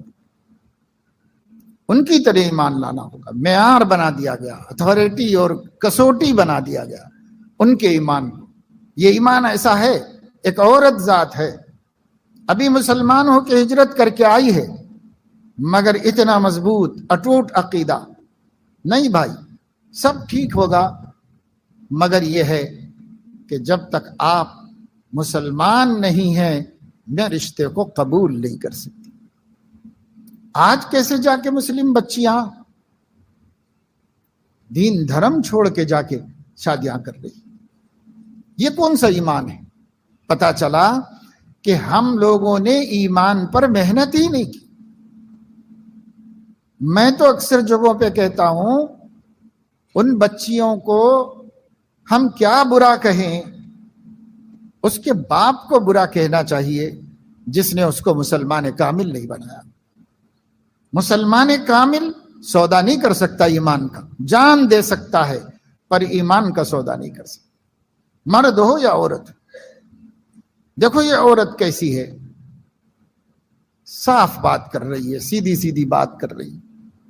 اتنی جرأت ہماری بیٹیوں میں کیوں نہیں آ رہی ہے کہ کوئی غیر مسلم ورغلائے، تو وہ اس سے کہے کہ بھائی یہ ہو نہیں سکتا، امپاسبل ہے، آپ بھول جاؤ، یہ ممکن ہی نہیں ہے کہ ایسا ہو سکے. بول سکتے ہیں؟ آج کہا جا رہا ہے، سوشل میڈیا پہ ڈرایا جا رہا ہے اور کھلے عام ترغیبیں دی جا رہی ہیں، نوجوانوں کو سکھایا جا رہا ہے کہ ایسا کر کے ایسا کر کے ایسا کر کے مسلم بچی کو جال میں پھانسو، پھر اس سے نکاح کر کے لاؤ، پھر اس سے اولاد پیدا کرو اور اس کو بھی مرتد کرو، اور اس مرتد کرنے کا نام گھر واپسی انہوں نے رکھا.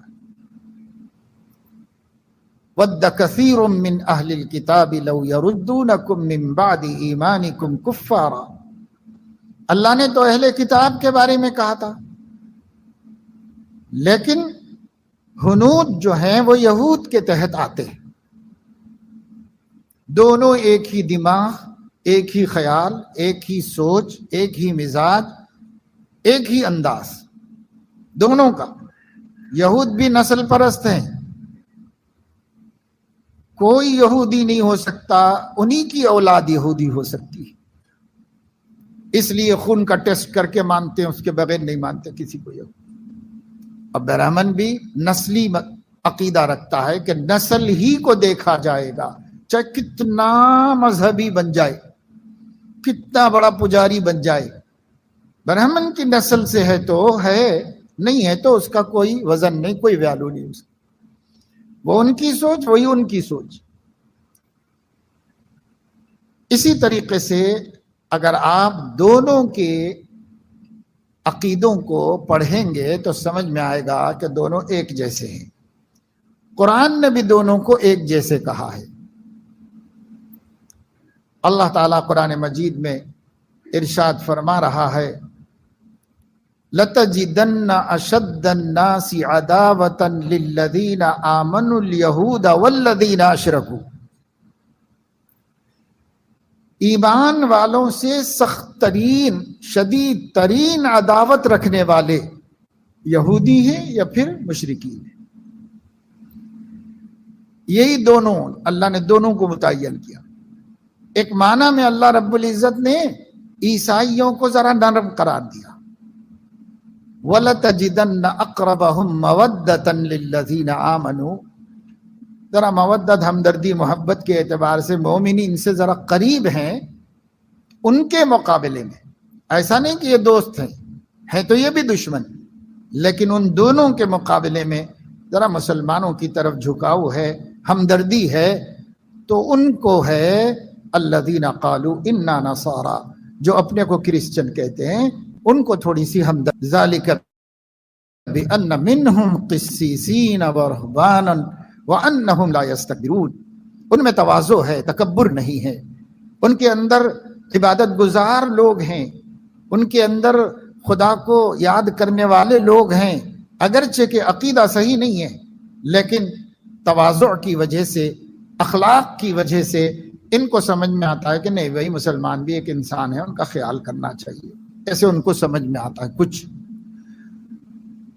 لیکن یہ دونوں کو تو کچھ بھی نہیں.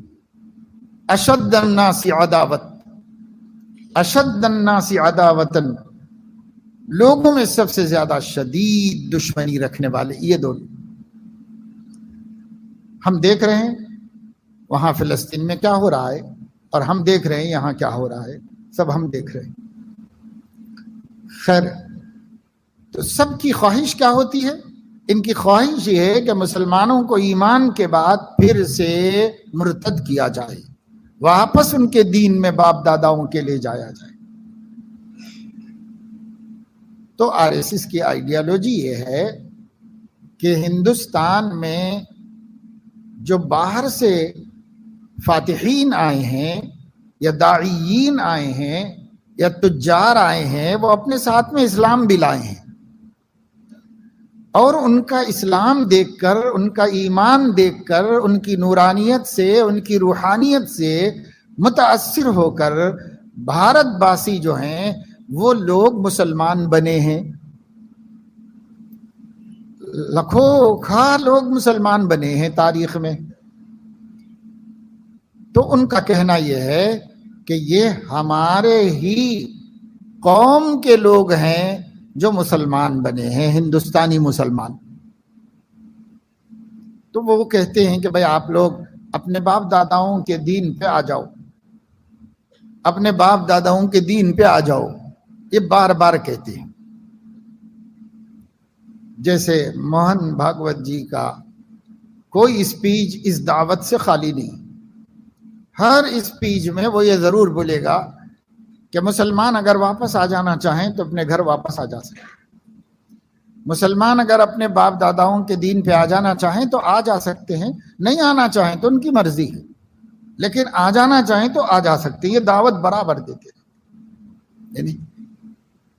اور آپ کو پتہ ہونا چاہیے کہ RSS ایک تنظیم ہے لیکن اس کے تحت 100 تنظیمیں ہیں، ہر ایک کا فیلڈ الگ ہے، ہر ایک کا کام الگ ہے۔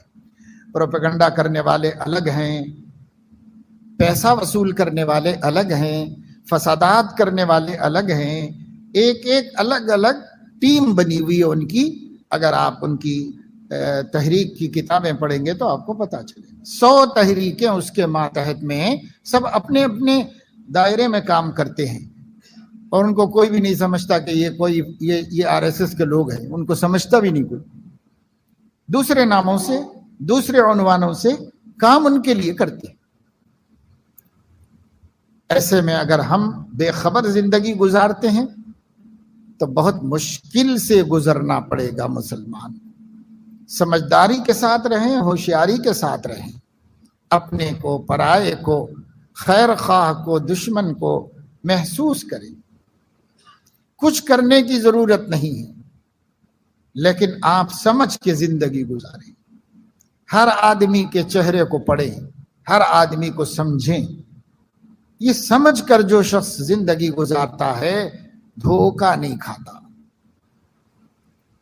بے وقوف تو دھوکہ کھا جاتا ہے۔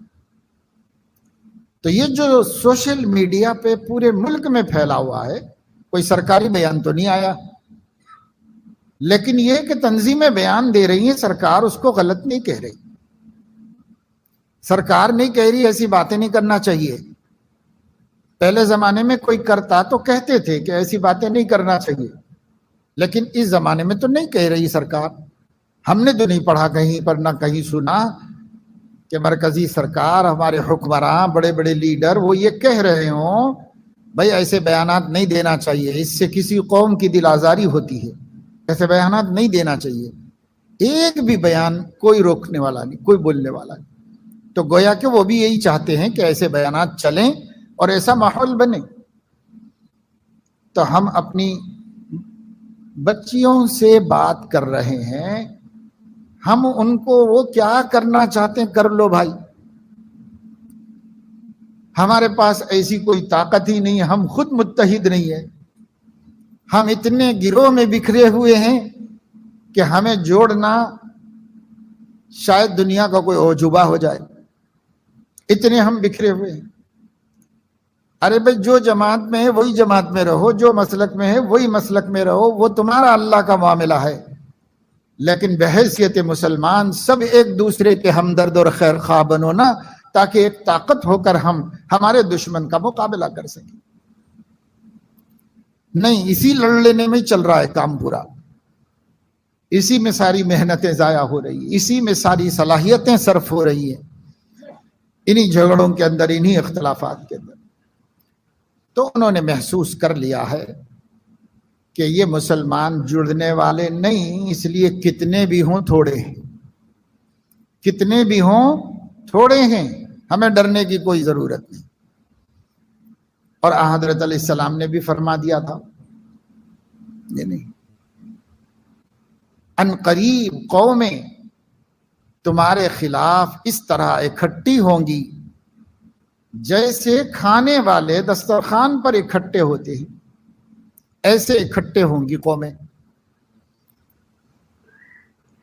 تو وَنَحْنُ يَوْمَئِذٍ فِي قِلَّةٍ یا رسول اللہ، کیا اس زمانے میں ہم لوگ اتنے کم ہوں گے کہ ہمارے لیے لوگ اس طریقے سے جمع ہوں گے، اتنے تھوڑے ہو جائیں گے ہم؟ تو فرمایا نہیں، تھوڑے نہیں ہوگے بلکہ کثرت میں ہوگے، بہت بڑی تعداد تمہاری ہوگی، پر تمہارا حال سیلاب کے جھاگ کی طرح ہو جائے۔ سیلاب پر جو جھاگ ہوتا ہے گھاس پھوس، جس کا کوئی وزن نہیں، جس کی کوئی اہمیت نہیں، ہوائیں اڑا کے ادھر سے ادھر کر دیتی، تم بہت ہو کر بھی اس حال میں ہوگے، اتنے کمزور ہوگے، کیونکہ تمہارے اندر وہن پیدا ہو جائے گا۔ تو پوچھا گیا وہن کیا ہے؟ تو فرمایا حب الدنیا و کراہیت الموت، بس زندگی زندگی زندگی، دنیا دنیا دنیا، یہی دماغ پہ چڑھا ہوا ہے، اور موت اور موت کے بعد کیا، کوئی فکر نہیں ہے اس کا، کوئی احساس نہیں۔ جب ایسے ہو جاؤ گے تو تم سیلاب کا جھاگ بن جاؤ گے، تمہارا کوئی وزن نہیں ہو۔ آج ہندوستان میں ہندوستانی اقوام کو الگ الگ الگ الگ کرو اور ان کی تعداد کو انٹرنیٹ سے نکالو کہ سکھ اتنے ہیں، جین اتنے ہیں، بدھسٹ اتنے ہیں، اور برہمن اتنے ہیں، ایس سی اتنے ہیں، ایس ٹی اتنے ہیں، سب قوموں کو الگ الگ تعداد میں آپ ان کی تعداد معلوم کرو، پھر مسلمانوں کی تعداد دیکھو تو مسلمان کثرت میں ہیں، قلت میں نہیں ہیں۔ سب سے بڑی تعداد مسلمانوں کی نکلے گی۔ اگر ان کو بانٹو گے تو وہ تو سب کو ملا کے ایک تعداد بتا رہے نا، اگر ان کو بانٹ کے دیکھیں گے تو کثرت میں مسلمان ہوں گے۔ وَأَنْتُمْ يَوْمَئِذٍ فِي كَثْرَةٍ، اس دن تم لوگ قلت میں نہیں ہوگے، کثرت میں ہوگے، مگر سیلاب کا جھاگ ہو جائے۔ اس صورتحال کو بدلنے کے لیے یہ طے کرنا ہوگا مسلمان مردوں کو، مسلمان عورتوں کو، نوجوان بچوں کو، نوجوان بچیوں کو، کہ ہمارا محبوب کون ہے۔ ہمارا محبوب اللہ، اس کا رسول، اور وہ دین جس کو ہم نے اپنے لیے قبول کیا ہے، پسند کیا ہے۔ احب الیکم من اللہ ورسولہ وجہاد فی سبیلہ، اللہ، اس کا رسول، اور وہ دین جس پر چلنے کا ہمیں حکم دیا گیا ہے، وہ دین، یہ تین چیزیں احب ہو جائیں، سب سے زیادہ محبوب، سب سے بڑے محبوب۔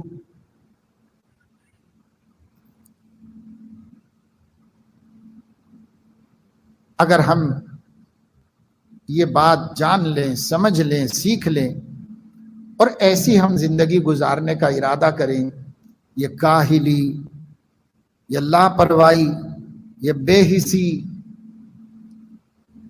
یہ ہر وقت ہیرو بن کے پھرنا، بالوں کا ایسا اسٹائل، کپڑوں کا ایسا اسٹائل، اور دن میں کئی کئی مرتبہ جا کے آئینے کے سامنے عورتوں کی طرح اپنے کو سنوارتے رہنا، کیا زندگی ہے؟ ایک مجاہد قوم ایسے زندگی گزارتی ہے۔ آج ہماری اکثریت کا یہ حال ہے۔ پھر کیا امید رکھی جائے کہ ہماری بیٹیوں کی حفاظت ہوگی، ہماری بہنوں کی حفاظت ہوگی، ہماری ماؤں کی حفاظت ہوگی؟ کس سے امید رکھی جائے؟ یا تو خود ہی عورت بننے کی زندگی پوری عورت بنا کے گزار رہا ہے۔ لا حول ولا قوت، کیا الٹا زمانہ ہے۔ عورت تو ہے مردانہ اور مرد زنانہ ہے۔ یہ شوقوں کے لیے ہوتا ہے مرد، ایسے شوق ہوتے ہیں مرد کے، مگر انہی شوقوں میں زندگی نکل جا رہی، انہی شوقوں میں جوانی نکل جا رہی۔ نہ کچھ اللہ کے لیے کیا، نہ رسول اللہ کے دین کے لیے کچھ کیا، نہ اپنی امت کے لیے کچھ کرنے کا ہے۔ ٹائم پاس ہو رہا ہے، زندگی گزر رہی ہے، ٹائم پاس ہو رہا ہے، زندگی گزر رہی۔ ہاں، ذرا سا ہمارے بال ٹیڑھے نہیں ہونے چاہیے، ذرا سا ہمارے شرٹ کے اوپر دھبا نہیں آنا چاہیے، بس یہ ہے شوق زندگی۔ مسلمان کا یہ شوق ہے، اتنے کے لیے جی رہا ہے مسلمان بس دنیا میں۔ ارے بابا تو بن کے سنور کے ٹھن کے کتنا خوبصورت بن کر وقت کا سب سے حسین بن کے بھی نکلا اور ٹھوکر لگی اور گر گیا اور سر پھٹ گیا تو زندگی ہی ختم ہو جائے گی، نہ تیرا فیشن کام آئے گا، نہ بال کام آئیں گے، نہ کپڑے کام آئیں گے۔ سب سے پہلے قبر میں آنکھیں پانی بن کے نکل جائیں گی اور آدمی کے بال اپنے سر سے جدا ہو جائیں گے۔ اسی میں پوری زندگی گزر رہی ہے، سنورنے میں زندگی گزر رہی ہے۔ ہر آدمی اپنے آئینے کو بیوٹی پارلر بنا کے رکھا ہوا ہے، یہی سب چل رہا ہے۔ اور بچیوں کا کیا کہنا، ان کی حالت اس سے بھی بدتر ہوگی۔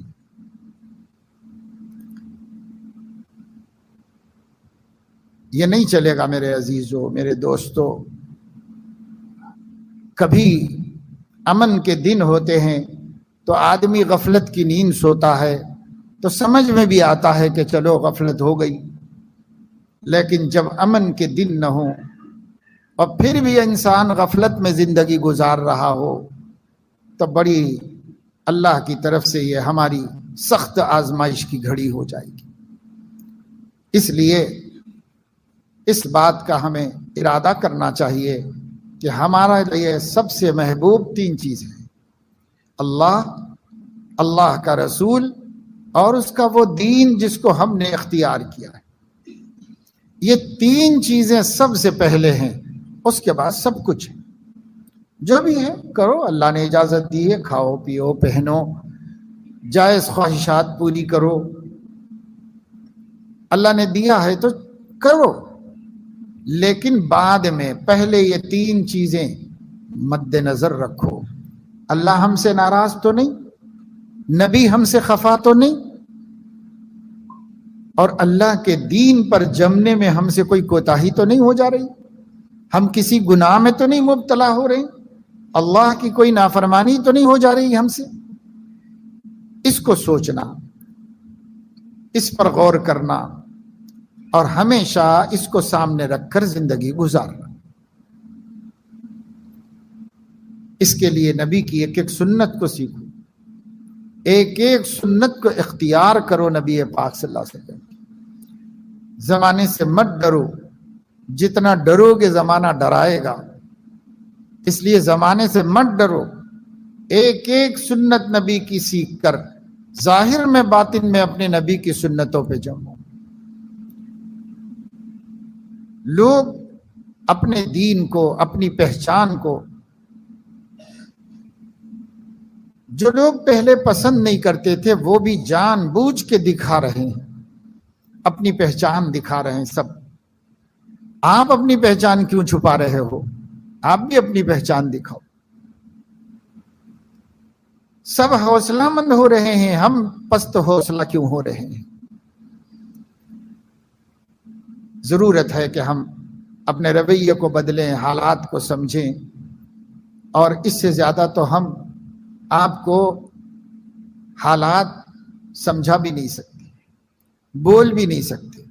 جتنا کچھ ہم بول رہے ہیں، جگہ جگہ کھل کے سمجھا رہے ہیں، اس پر بھی ہمیں خطرہ محسوس ہوتا ہے کہ یہ بات بھی نوٹ کی جائے گی اور اسے بھی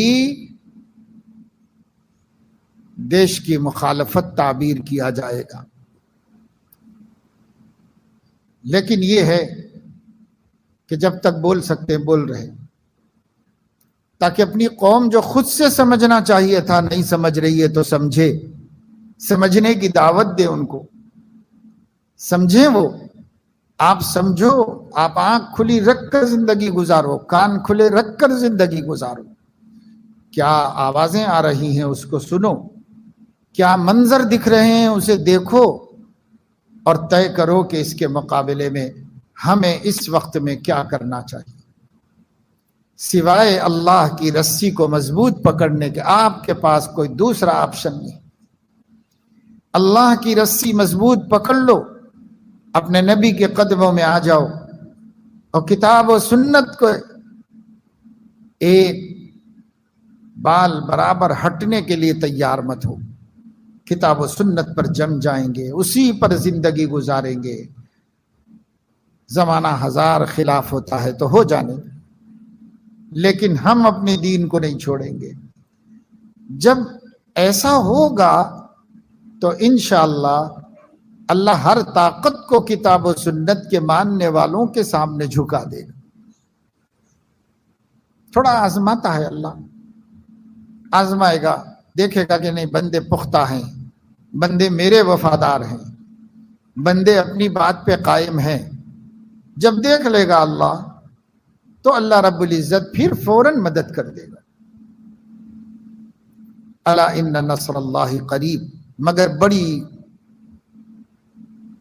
مشقتوں کے بعد اس کے لیے تیار رہنا، دین پہ چلنا، اللہ سے مانگو، اللہ سے ہمت طلب کرو، اللہ رب العزت سے اس کی دعا کرو کہ اللہ یہ جو میرا دل بے حس ہو گیا ہے اپنی آخرت سے، اس دل کو نرم کر دیجئے اور مجھے اپنی آخرت کا احساس دے دیجئے، اور مجھے اس کا کچھ فکر عطا فرما دیجئے، جو فکر آپ نے آخرت کا ہمارے نبی کے دل میں رکھا، صحابہ کے دل میں رکھا، اولیاء کے دل میں رکھا، مجاہدین کے دل میں رکھا، سب کے دلوں میں آپ نے جو خوف رکھا ہے، اپنی آخرت کا احساس رکھا ہے، ہم لوگوں کو محروم مت کر دیجئے، ہمارے دل میں بھی اپنی آخرت کا، موت کا، مرنے کے بعد کا احساس عطا فرما دیجئے۔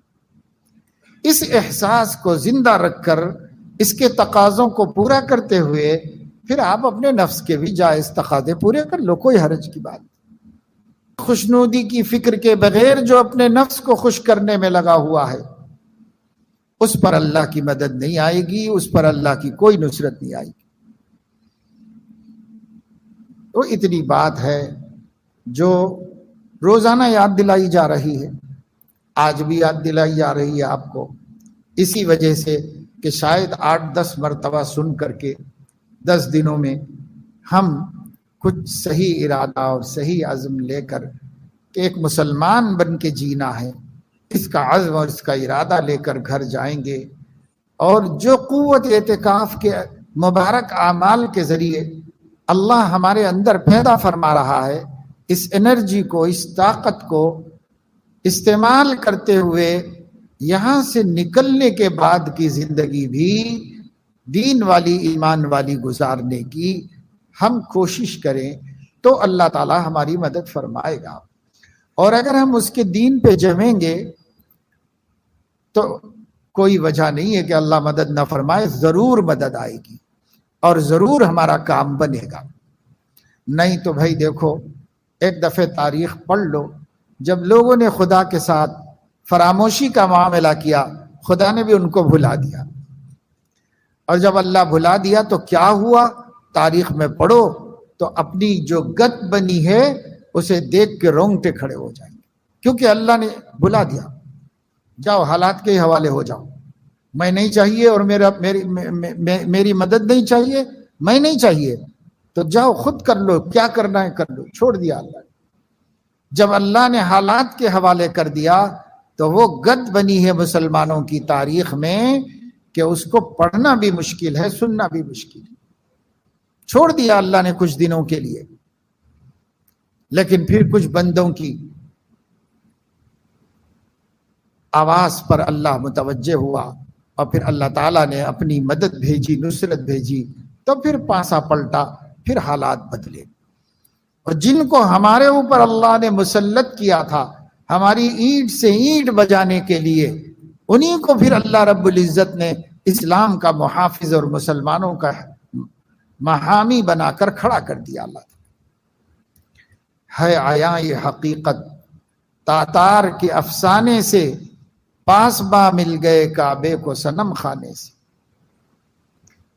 اللہ محتاج نہیں ہے کسی کا، اپنا دین بچانا جانتا ہے، کس سے بچائے گا، کیسے بچائے گا، اس کے پاس سب جتن ہیں، ہم سوچ بھی نہیں سکتے۔ اس لیے تقوی و پرہیزگاری کی زندگی گزاریں، دین پر جمیں، دین پر عمل کریں، اور مضبوط مسلمان بننے کی کوشش کریں اور اس کی فکر کریں۔ سب جتنے بھی ہمارے کھیل کود ہیں اس کے لیے جنت ہے انشاءاللہ، ہر نعمت موجود، ہر خواہش پوری ہوگی، ہر آرام سے اللہ وہاں رکھے گا۔ اب یہ کھیل کود کا وقت دنیا میں نہیں رہا، اب یہ بچکانی حرکتوں کا وقت نہیں رہا۔ آخرت بنانے کے واسطے فکر کرنی پڑے گی، آخرت کی فکر کرنی ہے ضرور، جیسی کرنی ویسی بھرنی ہے ضرور۔ زندگی ایک دن گزرنی ہے ضرور، قبر میں میت اترنی ہے ضرور۔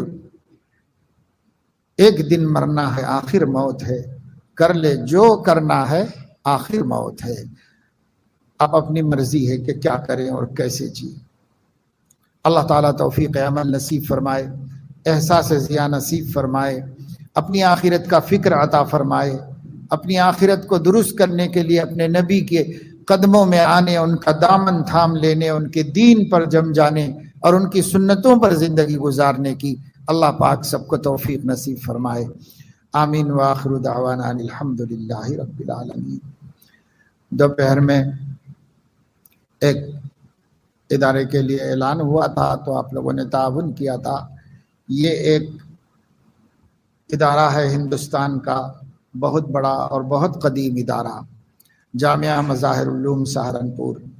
یہ ادارہ سہارنپور میں ہے اور بہت قدیم، 150 سالہ قدیم ادارہ ہے، 160 سال ہو چکے ہیں۔ الحمدللہ پورے ہندوستان میں نہیں، دنیا کے مختلف ممالک میں وہاں سے فارغ ہو کر علماء دین کی حفاظت کر رہے ہیں۔ بڑے بڑے محدثین پیدا ہوئے ہیں، بڑے بڑے مفسرین پیدا ہوئے ہیں وہاں سے۔ اس ادارے کے سفیر پورے ملک میں کچھ نہ کچھ کوشش کرتے رہتے ہیں، جد و جہد کرتے رہتے ہیں۔ اس مدرسہ مظاہر العلوم سہارنپور کی جو باڈی ہے اس میں حیدرآباد سے میں بھی شریک ہوں، رکن ہوں اس کا، اور اس کے سفیر بھی یہاں موجود ہیں۔ آپ حضرات سے گزارش ہے کہ اس عظیم ادارے کے واسطے، جس میں پورے ہندوستان سے مسلمان بچے جا کر علم حدیث اور علم قرآن حاصل کرتے ہیں، بہت بڑا ادارہ ہے، بہت بڑا خرچہ ہے، اس میں حصہ لیجیے، تعاون کیجیے۔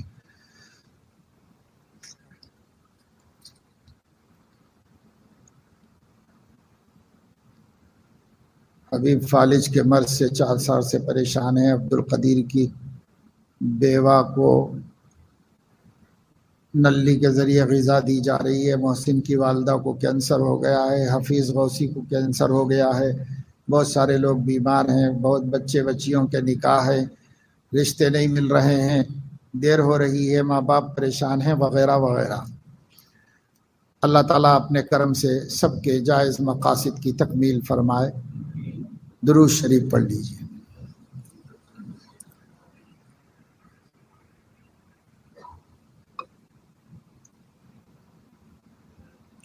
اللہم صلی علی سیدنا و نبینا و حبیبنا و شفیعنا و مولانا محمد وعلى آلہ و اصحابہ و ازواجہ و اتباعہ افضل صلواتک و عدد معلوماتک برحمتک یا ارحم الراحمین۔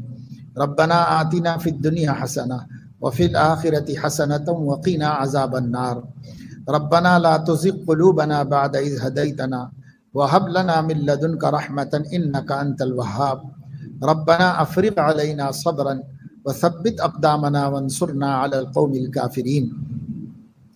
یا علی یا عظیم یا حلیم یا علیم، انت ربنا فنعم الرب ربنا ونعم الحسب حسبنا، تنصر من تشاء وانت العزیز الرحیم، فانصرنا فانک خیر الناصرین، وارحمنا فانک خیر الراحمین، وارزقنا فانک خیر الرازقین، واغفر لنا فانک خیر الغافرین، واہدنا ونجنا برحمتک من القوم الکافرین۔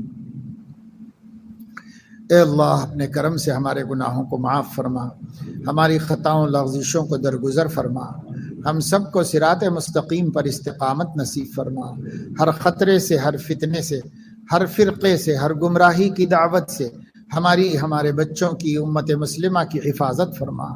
اے مولا کریم، ہم سب کو اہل السنت والجماعت کے متوارث عقائد پر مضبوطی کے ساتھ جمے رہنے کی توفیق عطا فرما۔ اسی اپنے اطراف و اکناف کی صورتحال اور بدلتی صورتحال کو سمجھنے، دیکھنے، غور کرنے کی توفیق نصیب فرما، اور سے سبق حاصل کرنے کی توفیق نصیب فرما۔ یہ آپ کی جھنجھوڑ آپ کی پکڑ کا ابتدائیہ ہے، اس کو سمجھنے کی توفیق عطا فرما، اور اسی ابتدا میں اپنے آپ کو سنبھال لینے اور اپنے آپ کو اپنے رب کی بارگاہ میں پیش کر دینے، اس کی طرف رجوع ہو جانے اور اس سے توبہ اور انابت کی توفیق نصیب فرما۔ اے مولا کریم، مزید غفلت ہمارے لیے کتنی نقصان دہ ہے، اس کا احساس ہمارے قلوب کو نصیب فرما دیجئے، ہمارے بڑوں کو نصیب فرما دیجئے، ہمارے بچوں کو نصیب فرما دیجئے، ہماری عورتوں اور ہماری بیٹیوں کو نصیب فرما دیجئے، سب کو احساس نصیب فرما دیجئے۔ اے اللہ، اپنے فضل و کرم سے ہمیں ہر غفلت سے محفوظ فرما دیجئے، ہر بے حسی سے محفوظ فرما دیجئے۔ اے اللہ، جن بندوں کو آپ نے احساس کی دولت سے محروم کیا، ان کو آپ نے پھر اپنے عذاب کا شکار کر دیا۔ اے اللہ، ہم لوگ بھی بے حس ہوتے جا رہے ہیں، ہمارے اندر احساس پیدا فرما دیجئے۔ اے اللہ، یہ احساس پیش خیمہ ہے آپ کے روٹھ جانے کا اور آپ کی مدد اٹھا لینے کا۔ اے اللہ، اس احساس کے ختم ہو جانے سے ہم لوگ بہت بڑی مصیبت میں پھنس جائیں گے۔ اے مولا، احساس عطا فرما دیجئے، اپنے نقصان کا احساس نصیب فرما دیجئے۔ اے اللہ، آپ کی ناراضگی اور آپ کے روٹھنے کا احساس نصیب فرما دیجئے۔ اے اللہ، جب آپ خفا ہو جائیں تو ارض و سما میں کوئی مددگار نہیں ہوتا۔ اے اللہ، جب آپ مدد کرنے پر آ جائیں، کائنات میں کوئی ہمیں نقصان نہیں پہنچا سکتا۔ اے اللہ، ہم آپ کی مدد کے طالب ہیں، محتاج ہیں، اپنی مدد سے ہماری مدد فرمائیے، ہماری تائید فرمائیے، ہمارے قلوب کو مضبوط کر دیجئے، ہماری ہمتوں کو مضبوط کر دیجئے۔ اے اللہ، ہمیں صحیح رخ پر ڈال دیجئے۔ اے اللہ، آپ کی مضبوط رسی پکڑ لینے کی توفیق عطا فرمائیے۔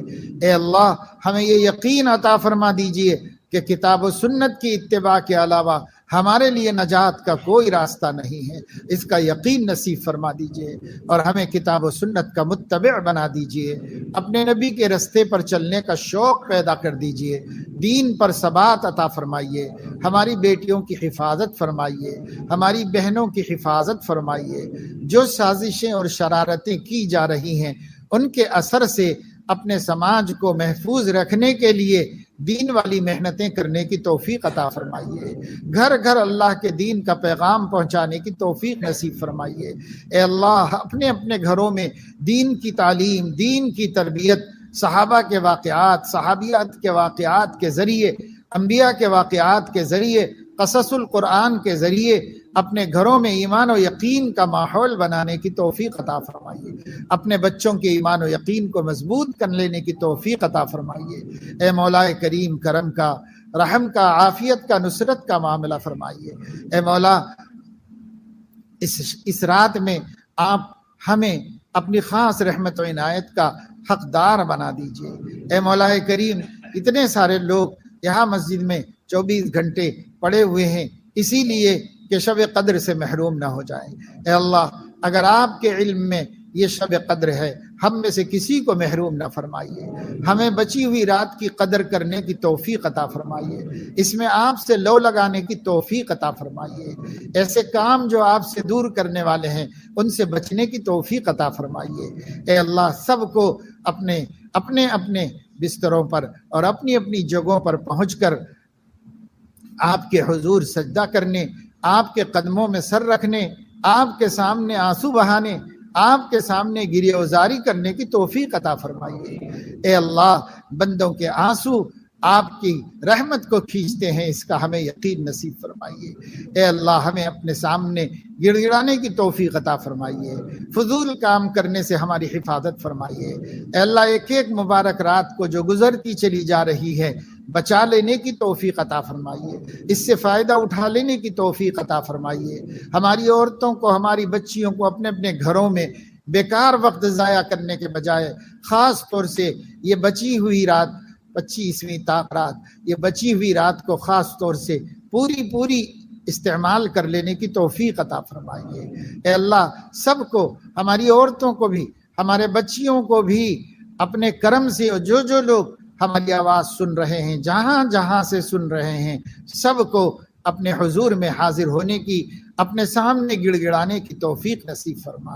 اے اللہ اپنے گناہوں کو سوچ کر، اپنے گناہوں کو یاد کر کے نادم اور شرمندہ ہونے کی توفیق نصیب فرما۔ اے اللہ آپ کی عظمت کا احساس نصیب فرما، آپ کی بے نیازی کا احساس نصیب فرما، آپ کی قوت قاہرہ کا احساس نصیب فرما۔ اے اللہ آپ کے خالق و مالک ہونے کا احساس نصیب فرما۔ اے اللہ ہم ہر لمحہ ہر آن آپ کے کتنے محتاج ہیں اس کا احساس نصیب فرما۔